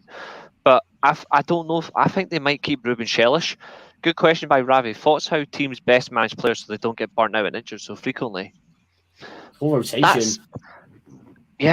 Reliance on the younger players, you know. Utilization more than rotation. They're almost different. Do you know what I mean? I think that's the case. I do expect him to move on, Andrew. I do expect him to move on. Yeah. It'll be brilliant for anyone. Another good question is Leeds. Where do we stand with them if they get relegated? I hope they never come back. Yeah, I'm not a fan of Leeds. Welcome to the club. You're in. Nathan Teller, he is a Southampton player actually. He's on loan at Burnley still, I believe. Yeah, he is. Hopefully Leeds go bust. Same. I look at there's a lot of good players. I think two of the outstanding ones, well actually three of them is actually no, scrap that. 4 or 5. There's a lot, but Teller's one of them. I like Sulemana, slightly more experienced, but as a winger, good option. I like, even though he's not overly consistent for numbers, I think Gineppo is actually a good winger. I think he's actually a decent winger, but he just doesn't have the output. Lianco and Bella Kotchap are good centre backs. You've got quite a variety of fullbacks, but I think the best one is probably Livramento for the right hand side. I do like Perrod. I think he's a decent player. Midfield, Aribo, if they can actually play him in a proper position, they can get the best out of him. I think striker, they have to go with it. Walker Peters is a fullback as well. He's not a bad option either. I think there's some real quality down there. There's some real quality down there. They need to play a single striker, in my opinion, and it needs to be Onuecha. Absolute freak of a player in terms of size and power. At the end, been the 4-4-2. It's been proven this season that it hasn't worked. That's what he got is. And at the end of the day, sorry, you said bin 4-4. You said bin 4-4-2. You sound like every modern manager ever. Maze is going to jump in and say, Maze is going to say, absolute brilliant. Yeah, that's a good potential bounce back club. They've just got to decide their best formation. I think they've got to go all in, like a younger team with a good couple of experience. Onuecha is 28 years old, so there's an experienced striker. They still have some good pros at the club. Yeah, I think if they can have a good core foundation, I think the best case scenario for them is play Aribo as a 10, get a good midfield base, get two wide players that are actually going to attack from the front and want to get in behind and actually attack the fullbacks. I think they have to do a classic 4-2-3-1. I think they have to. It's best case scenario. The best football Southampton, funnily enough, ever played in the Prem was a 4-2-3-1 under two separate managers, Koeman and Pochettino. And at the end of the have the players for it. Alcaraz is Question another as good well, number 10. to add to it, the big elephant in the room was James Ward-Prowse. Does he leave in the summer? I think He's he's gonna going. I think he will. Yeah. I think he 100%. stays. I don't I think think he he won't might stay. go. I think he sticks around. He's been told he can leave. He's been told he can. He's been told he can leave. He can either go. I think he'll either end at Villa or he'll end up at Tottenham. I think if he's smart, he goes to. I think if he's smart, I think he goes Spurs over Villa. Not because Villa are better than Spurs, but when I look at their team, I don't They think lack Villa need a Ward-Prowse. I don't think Villa need a No, of course Ward-Prowse. they don't. No, Because at the end of the day- they've got the likes of Ramsey, Jacob Ramsey. You know, he's quite up and coming. Do they still have Coutinho? I'm not Still too there. sure if they. I just think. doesn't I play. think. Yeah, I that's think they'll another move thing I him was on. going to link it to is, will he end up as another Coutinho there? Yeah. All the talent, but just doesn't work for him. Very Yeah, true. I don't think so. Because at the end of the day, Ward-Prowse is a player that you build a team around. I'm going to go back to it. For example, is QPR in 2010 and 11. Obviously, Neil Warnock, we know him well. He built the success of that team around Adel Taarabt. But when the hierarchy got in and just started giving these expensive contracts, these high transfer fees to these big name players with massive egos, it just imploded because at the end of the day, it wasn't centered around Taarabt. It was centered around individuals around the pitch, which is what Southampton need to eliminate. Either build it around Ward-Prowse, or was it, who did you say it was again, Reece, that you recommended? But build it around that centre player and bin the 4-4-2, most I think he importantly. said Villa or Spurs, he said. For I Ward-Prowse. think Villa or For a Spurs move. for Ward-Prowse, yeah. I But agree. Andrew's saying Brighton, but I don't think he'll go Brighton, and this is why. Yeah. That's true. Because they're going for Dahoud is Milner. apparently linked as well. Dahoud's from a quality. Dortmund. Yeah, Mhm. he's a good player. But But the They're thing, that's selling up that's for another case of sales. Brighton's smart recruitment again with likes of Milner and also what you suggested, because at the end of the day, they're going to need the depth when they're in Europe next season. And this is the way they're going to be able to push on. But it's just... I think it's so you've got hard. I think geniuses it's so hard. upstairs in our club, honestly. Yeah, I think it's so. I think it's so intriguing how they go. But for me, Southampton, they've got to go back to the system that actually done well for them in the league for quite a while. When they actually play good, attractive, high pressing football, they should just go back to the 4-2-3-1. Mm-hmm. Play a back four that is actually capable of playing a high line, but is capable of coming forward. Fullbacks can create. Two wingers that would get in behind, attack the fullbacks, spread them out. You got a striker who attack the centre backs. You got a number 10 like Alcaraz or a Rebo, or even a Rebo drops into the 8 role beside a 6 they've got, and then Alcaraz can play in the 10. But they need a solid base, but it needs to be blended with experience and younger players, because they will need to attack teams from the off next year if they want to And get the right back up. manager. The management, I think, is the biggest key. I think actually you've got the likes of Edouzi as well. He's another one. How Yeah. they use him, I don't know if it's going to be Ruben Shellis though, but I think it would be very harsh to just sack him without giving him a chance. I don't know. That's just me. Milner's priceless experience and surely doing his coaching badges. I think so. I think so. Because I think he'll become a coach there, to be honest. And then that's how you can get into Lallana wanted management. him in. It's Lallana that wanted him personally, and JJ's right. Southampton were all over the shop. They signed too many youngsters. Onoecha was the only experienced player they brought in. Aribo's They brought in Aribo's Orsic as well. 26, but They brought in Orsic. He's relatively experienced, and no one has That seen was him since January. that was he's another player who could play 10 as well, or out wide. You could play him in a 10 role and still have two young wide players. It's a disgrace that they done this when they sacked him. Like he's a good manager, but they really screwed it. Kane's coming in, most of Beefy's ball knowledge is from Google. Jeez. What? Beefy, you're getting the targets here. Get some defending going. I mean, they're not the ones speaking to me, so Just get your number 9 attack, mate. Just get your number 9 attack back. Exactly. if they're not Cardiff fans, don't want nothing to do with them, mate. That's a good point. To be fair, all the number 9s are avoiding you. You're not wrong, but To go back to it though, Sorry, go on. Going to an actual number 9. Because the likes of Blackpool, Wigan, and Reading has obviously been relegated from the Championship. Yeah. Do you think like the likes of Jerry Yates? Do you reckon he'll move from Blackpool and want to go towards a Championship club, or do you reckon he'll stay at Blackpool?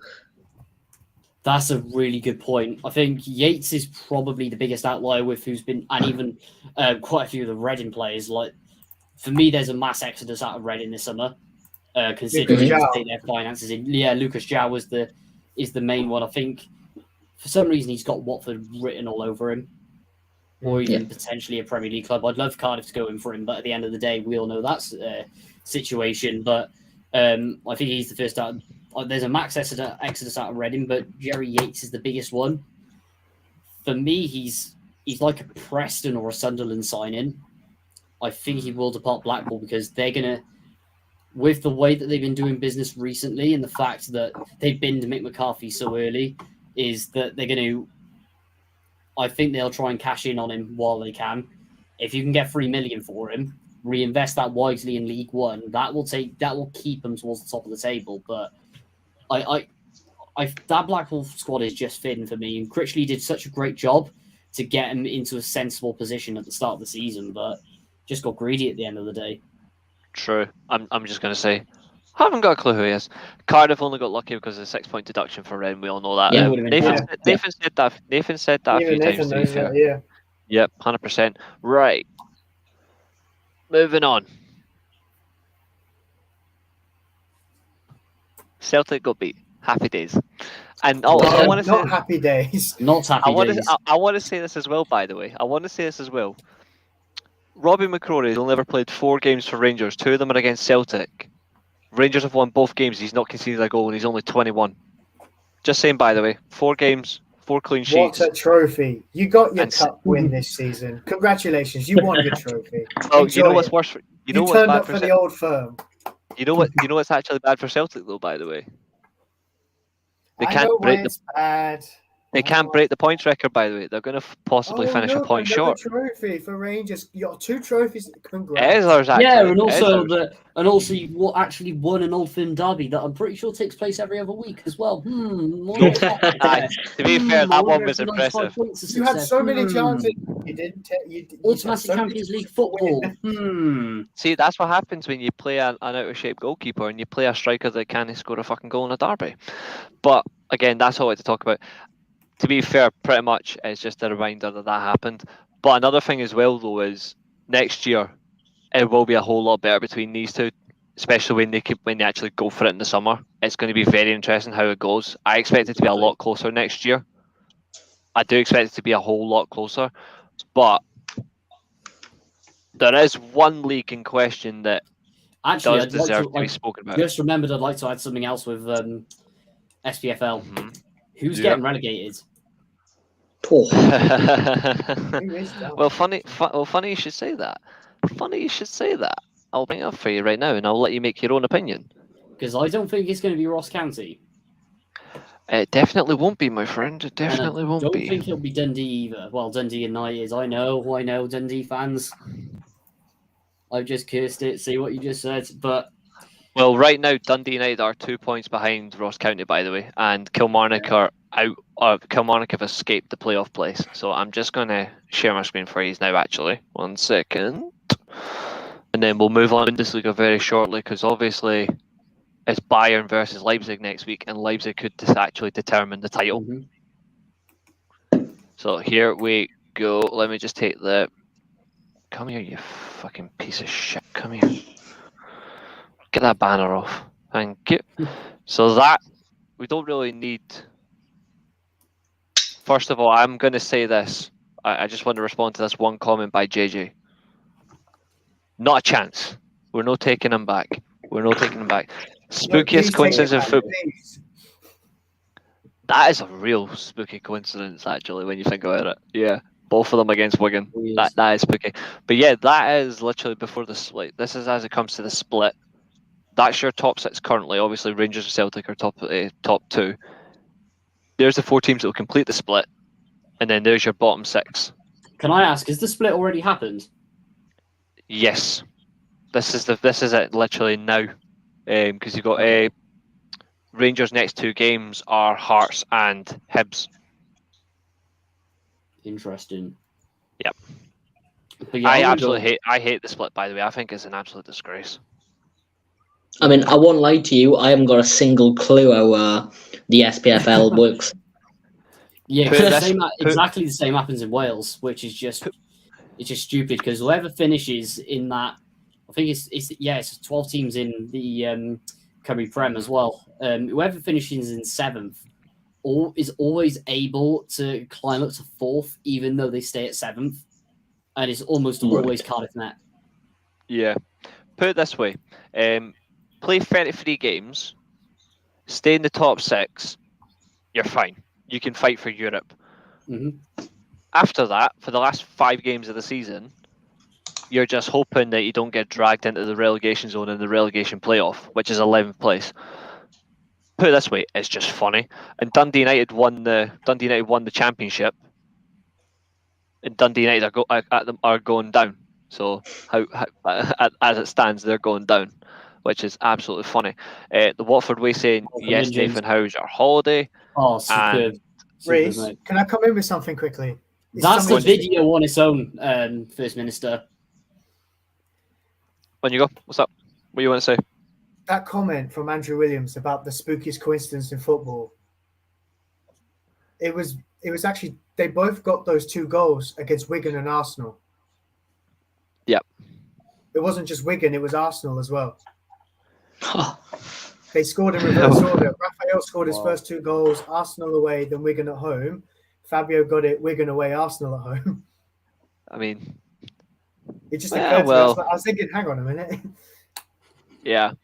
But the sad thing is, right, yeah, that's very true. In terms of the split, though, this is the bit that's really horrible, right?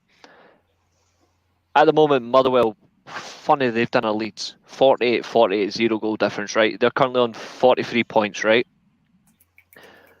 Motherwell could finish 3 games to go. Say they win their 3 remaining games, they will finish on 52 points, right? St Mirren could lose all 3 games.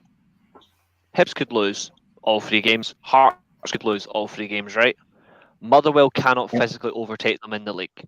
It does not matter what they finish on.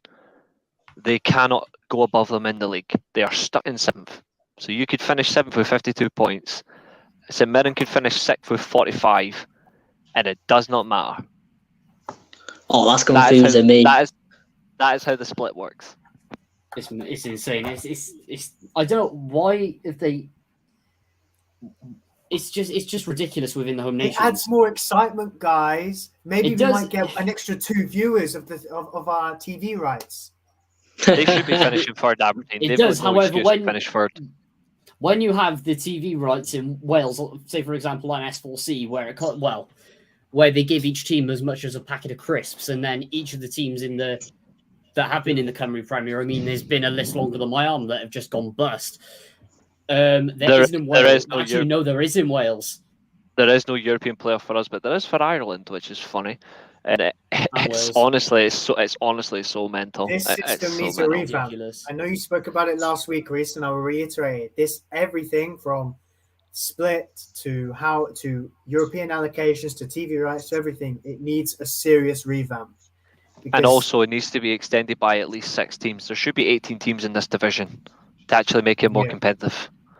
And it should be more than 1 team getting automatically relegated. It should be 2 teams getting relegated and the playoff place in Championship. 2 teams up, playoff similar position. to the But Bundesliga. yeah, exactly like that. It should. Just a question. Because I'm pretty sure in SPFL, obviously, number 1 and number 2 are European places, correct?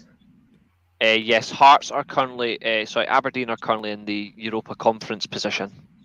All right, is that how it works then? So, is it Champions League 1 and 2? Or is it? Yes, it is. Is Yeah. that automatic for Rangers then? So as it stands, Celtic winning the league are automatically in the Champions League group stage for next season. Rangers are in the the Champions League qualifiers, and I expect Rangers to get to the group stage anyway. And you know what's funny? Rangers get to the Champions League group stages, right? Rangers will be a seeded team, Celtic won't be. Because Rangers have a better European coefficient over the last 4 or 5 seasons, because Rangers have actually carried Scotland in Europe for the past couple of years, which isn't actually something you can argue about. Couldn't It's do it actually, last season, Yeah, though. the system is stupid. well, to be with fair, that, to be fair, I'm going to say it now. The chance right at the end that Kevin Trapp save, right at the very end was an absolute amazing save. I can't actually fault it, but also the penalty shout as well. I can't even I'm not even going to blame Ramsey as well, because Ramsey actually had the balls to stand up even though he missed it. He's the only one that Agent actually Ramsey. decided, I'll stand up and do it. But at the moment, so yeah, Celtic are automatic Champions League group stage. Rangers are in the qualifiers. If Rangers lose that, Rangers will go into the Europa League playoff, and they'll do that. Aberdeen are in the Conference League. Right. That's not actually cherry picking. That's a fact. Like, it's a fact. If Rangers actually get into the Champions League group stage, Celtic won't be the seeded team. Rangers will. It's because of coefficient. Our coefficient was so bad until we actually managed to get 2 teams competing in Europe again. It's just, in general, our whole entire thing was fucked. I don't just blame Celtic, by the way. I blame how it's come down from the SFA. Like, the money, like, from the deal that's tied to 2029. Sky Sports don't feature enough of our matches on TV. You're supposed to feature 60 matches. We get 48. Yeah, but It's surely generally- then they've been breached contract, and the SPFL should have a brain to terminate it and then get a better deal Should, with but they BT. don't let go. And that's the problem with it. Like, at the end of the day, I just wish there was, like, going back to Wales now, I wish there was a bigger TV deal that was able to be offered, because at the moment it's just S4C. Yeah. And it's always going to be that way, because it's going to Exactly. be the only way that it'll be free on TV. And that TV deal's worth as much as a pack of crisps at the end of the day. That's a fair one. Viaplay's got a lot of our stuff right now as well, but to be honest, I just want like a proper deal that actually stems all the way through the league. I mentioned it last week, and this is genuinely so funny. It was what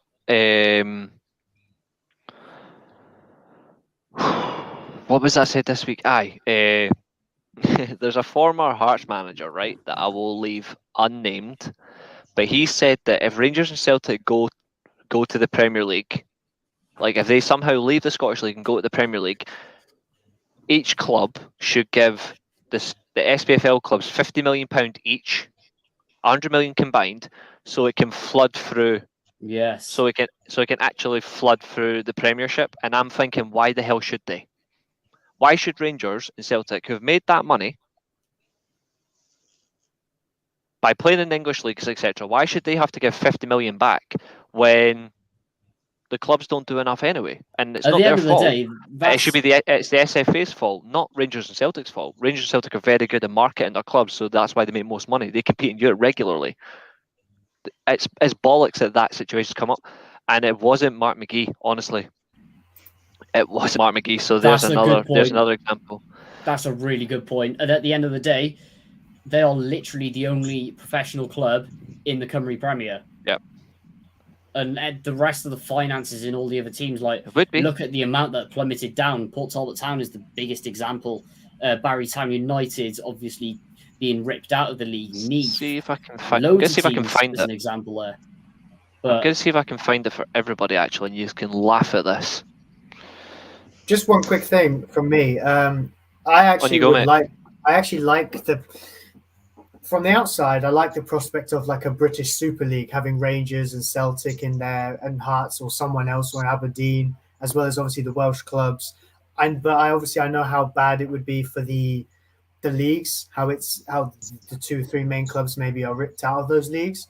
But I just think that if you're going to do Craig Levine, that, by the way, said it. It was For Craig me, Levine that said actually, it, just let you know. these teams shouldn't be entitled straight to the Premier League. I think they should work their way up the leagues, maybe League 1 or League 2 level, because a lot of the players in the SPFL are that kind of standard, like League 1 Championship. So I think that they should work to be in the Premier League as opposed to straight away gone, yeah, you can go straight to Premier League. Another factor I would like to add about this like so-called British Super League thing, because I've said it. No, it was a disgrace, honestly. Yeah, dark days that was. But apart from the thing I would like to, I've said it many years time before. The Carabao Cup for me needs to be reformed, and there's your opportunity to do it. But the way I would do it is to actually remove the top 6 clubs of the Premier League and balance it down. And that would get a non-top 6 club, a club that is deserving of an opportunity to get into the Europe, an opportunity to get into Europe.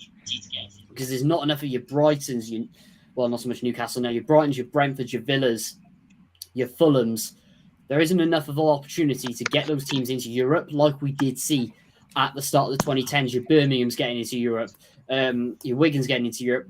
Andrew, I know I'm going to get you. You want me to mention it, but I'm going to have to mention it. Swansea getting into Europe as an example.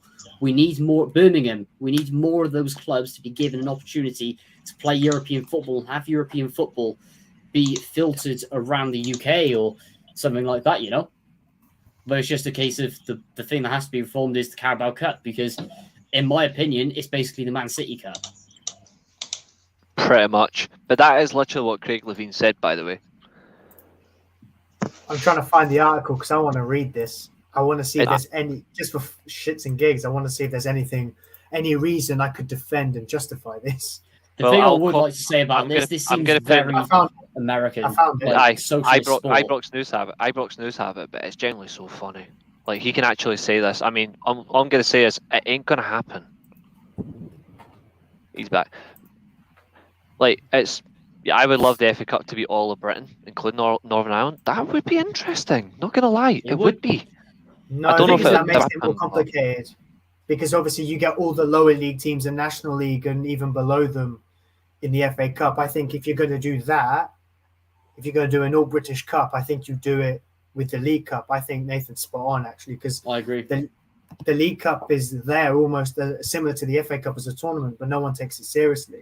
Now, I, for one, value it because some of the best eras of managers in the Premier League, Mourinho, Guardiola, Ferguson, their teams were built based on the League Cup being the first success, the first trophy they won.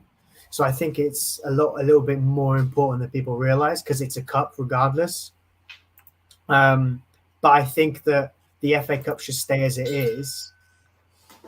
But I like the idea of, I know I get it because obviously the Welsh teams can play in the FA Cup in Swansea, Cardiff and Wrexham, but because they're in the English football pyramid. But I think that if you're going to reform anything, it's got to be the League Cup.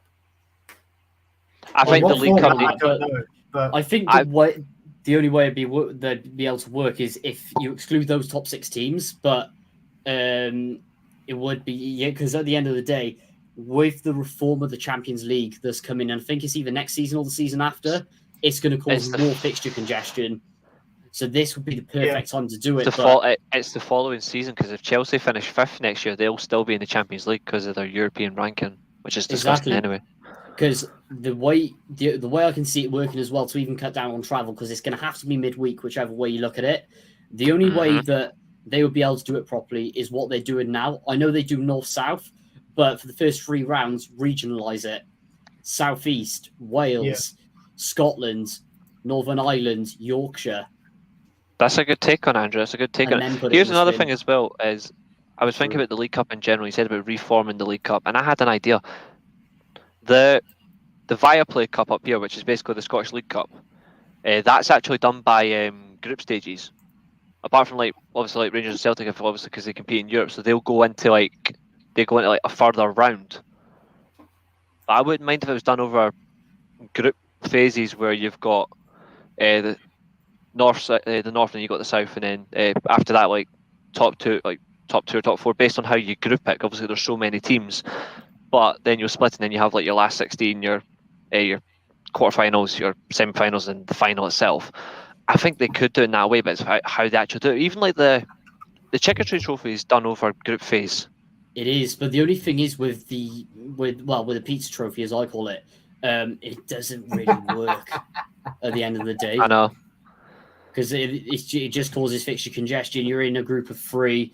It can be a little bit top heavy. You have the under 21s teams added in there as well. And then Good seeing you, Andrew. 'cause that Thanks for watching. guarantees nice one. That guarantees at least 3 matches. For some clubs, that could be 2 matches too much. And Yeah, I think I it agree. does disadvantage things a little bit too much. But there's so many scenarios with the League Cup that has to be changed. But the problem that we have is the way that it gets reformed and the options that it does. But at the end of the day, it has to be reforms. Because it's not sustainable as the way it's going. You can definitely join the next one, John. I think just because we've went 2 hours, we are probably going to wrap up there shortly. But I just wanted to get one last question for everybody, just because obviously we've been on for quite a while. So just want to get one last question, then we'll wrap up, lads. Champions League, what we think of the second legs? I'm doing a watch along for the Milan second leg tomorrow, so that's going to be. I'm hopefully not brutal, but it goes in my favour tomorrow. But John, you can definitely join the next one, not a problem. Every Monday, 7:30. You can definitely join that. It's not on my channel as well, so it's only my channel. We're doing it as a triple host tonight. We can certainly do that. JJ's, I swear, League 1, League 2 have more games than Championship. I think they do because the Pizza Cup, because they have Carabao Cup, FA Cup, and bearing in mind that's first round FA Cup as well. Bang on, Ravi. So at the end of the day, yeah, absolutely, Ravi. Solid thing. You can certainly ask the question in the live chat, though. Yeah. Only because we are about to wrap up as well, because obviously we do all have circumstances. But I definitely can say I will let people on the next stream. Like, obviously, I will do that. But I was going to ask second legs, what are we thinking for the Champions League? What are we thinking? And Europe as well, actually. We'll go with the Europa League and the Conference League as well. What are we thinking? Of course. So we've got to start with the big elephant in the room. AC Milan. What an absolute shambles. I mean, the man right there. Thanks. You've said it all, haven't you? And at the end of the day, fair play to the Milan players for going up to the ultras and hearing it with how shambolic that they have been recently. You know your manager's going at the end of the season. He's been completely diabolical towards the end. Pioli has to go, but I think Milan have got it. I think it's going into Milan, but I think it'll be tighter. I think they'll be more up for it. But I am going for 1-0, which means it'll be 3-0 on aggregate. The way it's going, it's looking like it. Their start was very suspicious, though. The 2 goals very early on, like that's not like Inter Milan at all to start a game like that, which caught me off guard. But then again, though, performance-enhancing drugs. I said it to you last week, Reece. That was such a crazy, fast, powerful start. No one was expecting it. Yeah, I actually do question it realistically. But when you think about it, like I'm hoping that the second leg is definitely better, but it's more or less how both teams come into it. I think if Leao is available, then Milan do have a chance. If he's not available, then it's going to be a long night. Second leg though at the Etihad. I'm worried because I actually don't know. I'm worried for a change. I said to people on my end last week that Real Madrid need to win at the Bernabeu. Granted, I think Real Madrid could do the job, but I think City at home, Champions League semi-final, I can see them. We saw it 2 seasons ago when PSG came in the second leg. City were pulling off some amazing defensive displays, like some just body on the line, last-ditch blocks. I worry that Real Madrid's Champions League heritage won't be enough because they lost that game last season.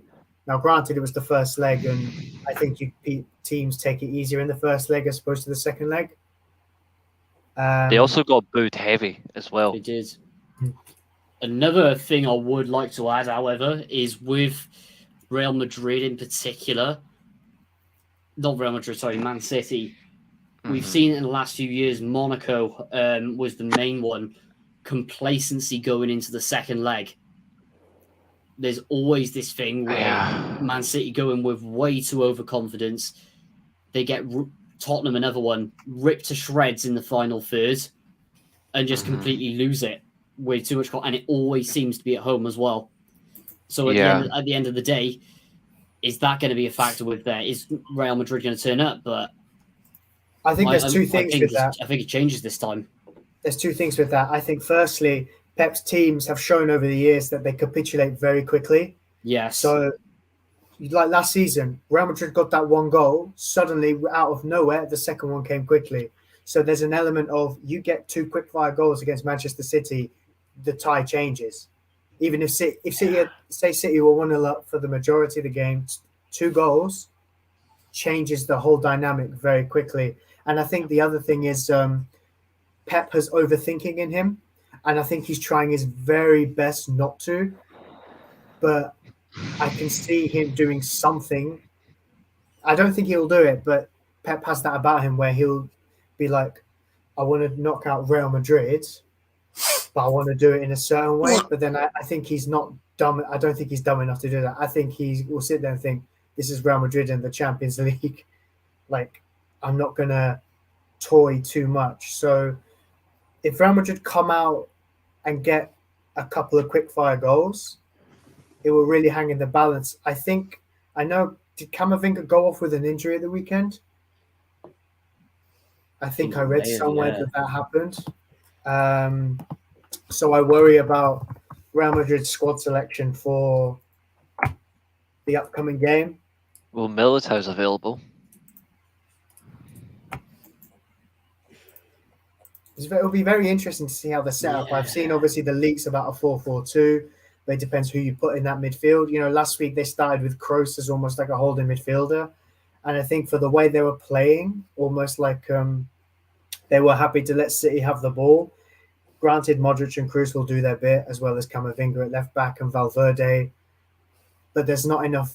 It was almost like there wasn't enough. You think of a Casemiro in that kind of midfield. I think to play that way, you need that kind of player, as opposed to like Toni Kroos would slot nicely in City's hot midfield where Rodri plays. I don't think it would be the same if he went into a team that would like break up play almost. Granted, it's Real Madrid and it's almost like a team that is built on individual brilliance. But if Camavinga's unavailable, you look at how they set up in defence. They've had a left back problem all year. I'd personally look to play Alaba at left back because he's played there during his career, and play Militao with Rudiger. But do you know what I mean? Alaba, I don't think has played at left back that often since he's been at Real Madrid, let alone at his time at Bayern Munich. Like, I think that was last time he played the there. The latter end of his Bayern Munich days, I think you saw a partnership. He was partnering a centre back, and then you'd see Lucas Hernandez or Alphonso Davies as left back. So the setup will be very, very interesting. And also, if it's a 4-4-2, who plays up front? I don't know how they'll work that. Yeah. Vinicius, I'd say Vinicius maybe plays off Benzema. I don't know, but Then I think we'd see a Rodrigo on left wing and Valverde right wing. on you go. Surely Vinicius would go left mid and then pass it through to Benzema on the left-hand side. It's possible. It's possible. I doubt he would play a striker with Benzema, as obviously. I mean, he has got the pace, obviously. That's the most important thing. But then you've got to look at City's defensive backline, such as Diaz. They could play. I'm pretty Stones is out to see. Or Stones fit. I think so. Yeah, I think so. Yeah. So obviously, if they've got Ruben Diaz, him on his own is going to be quite difficult for Vinicius just to get around. So that's true. I think in attack it will be a 4-2-4 almost. Then I think the wings, you'll see Valverde. I think on one of the wings because he's played a lot of this season as a right winger. I think the same last season as well. So it could be a case that it could be a 4-2-4 if anything, and Valverde helps defend from the front. But it'll be, like I said, it'll be very interesting to see what happens with the lineup and how Real Madrid approach this. Because they will have their moments, I think. But Manchester City look like a different beast right now. And I was hoping that the players coming out last week and going, revenge and score to settle and all that. I was hoping it was a case of he said it. He said the thing. Writing's on the wall now. It is. It is. I And really we'll hope so, definitely but see. I'm very worried. Yeah, absolutely. Go on, Reece. I was just going to say, I was actually just about to wrap up there, but like, All right, can't mind it. but no, it was first of all, great stream, lads. We Awesome. are going to wrap it. We are going to wrap up there. To everyone that's watched, thank you. Please also make sure that Josh is still live until I hit end broadcast. So give his channel a like as well. But to everyone that's been on tonight and everyone that's watched and everyone that's engaged in the comments throughout the whole show, thank you very much. Have a good night, guys, and we'll see you all next time for another show. But thanks all for watching.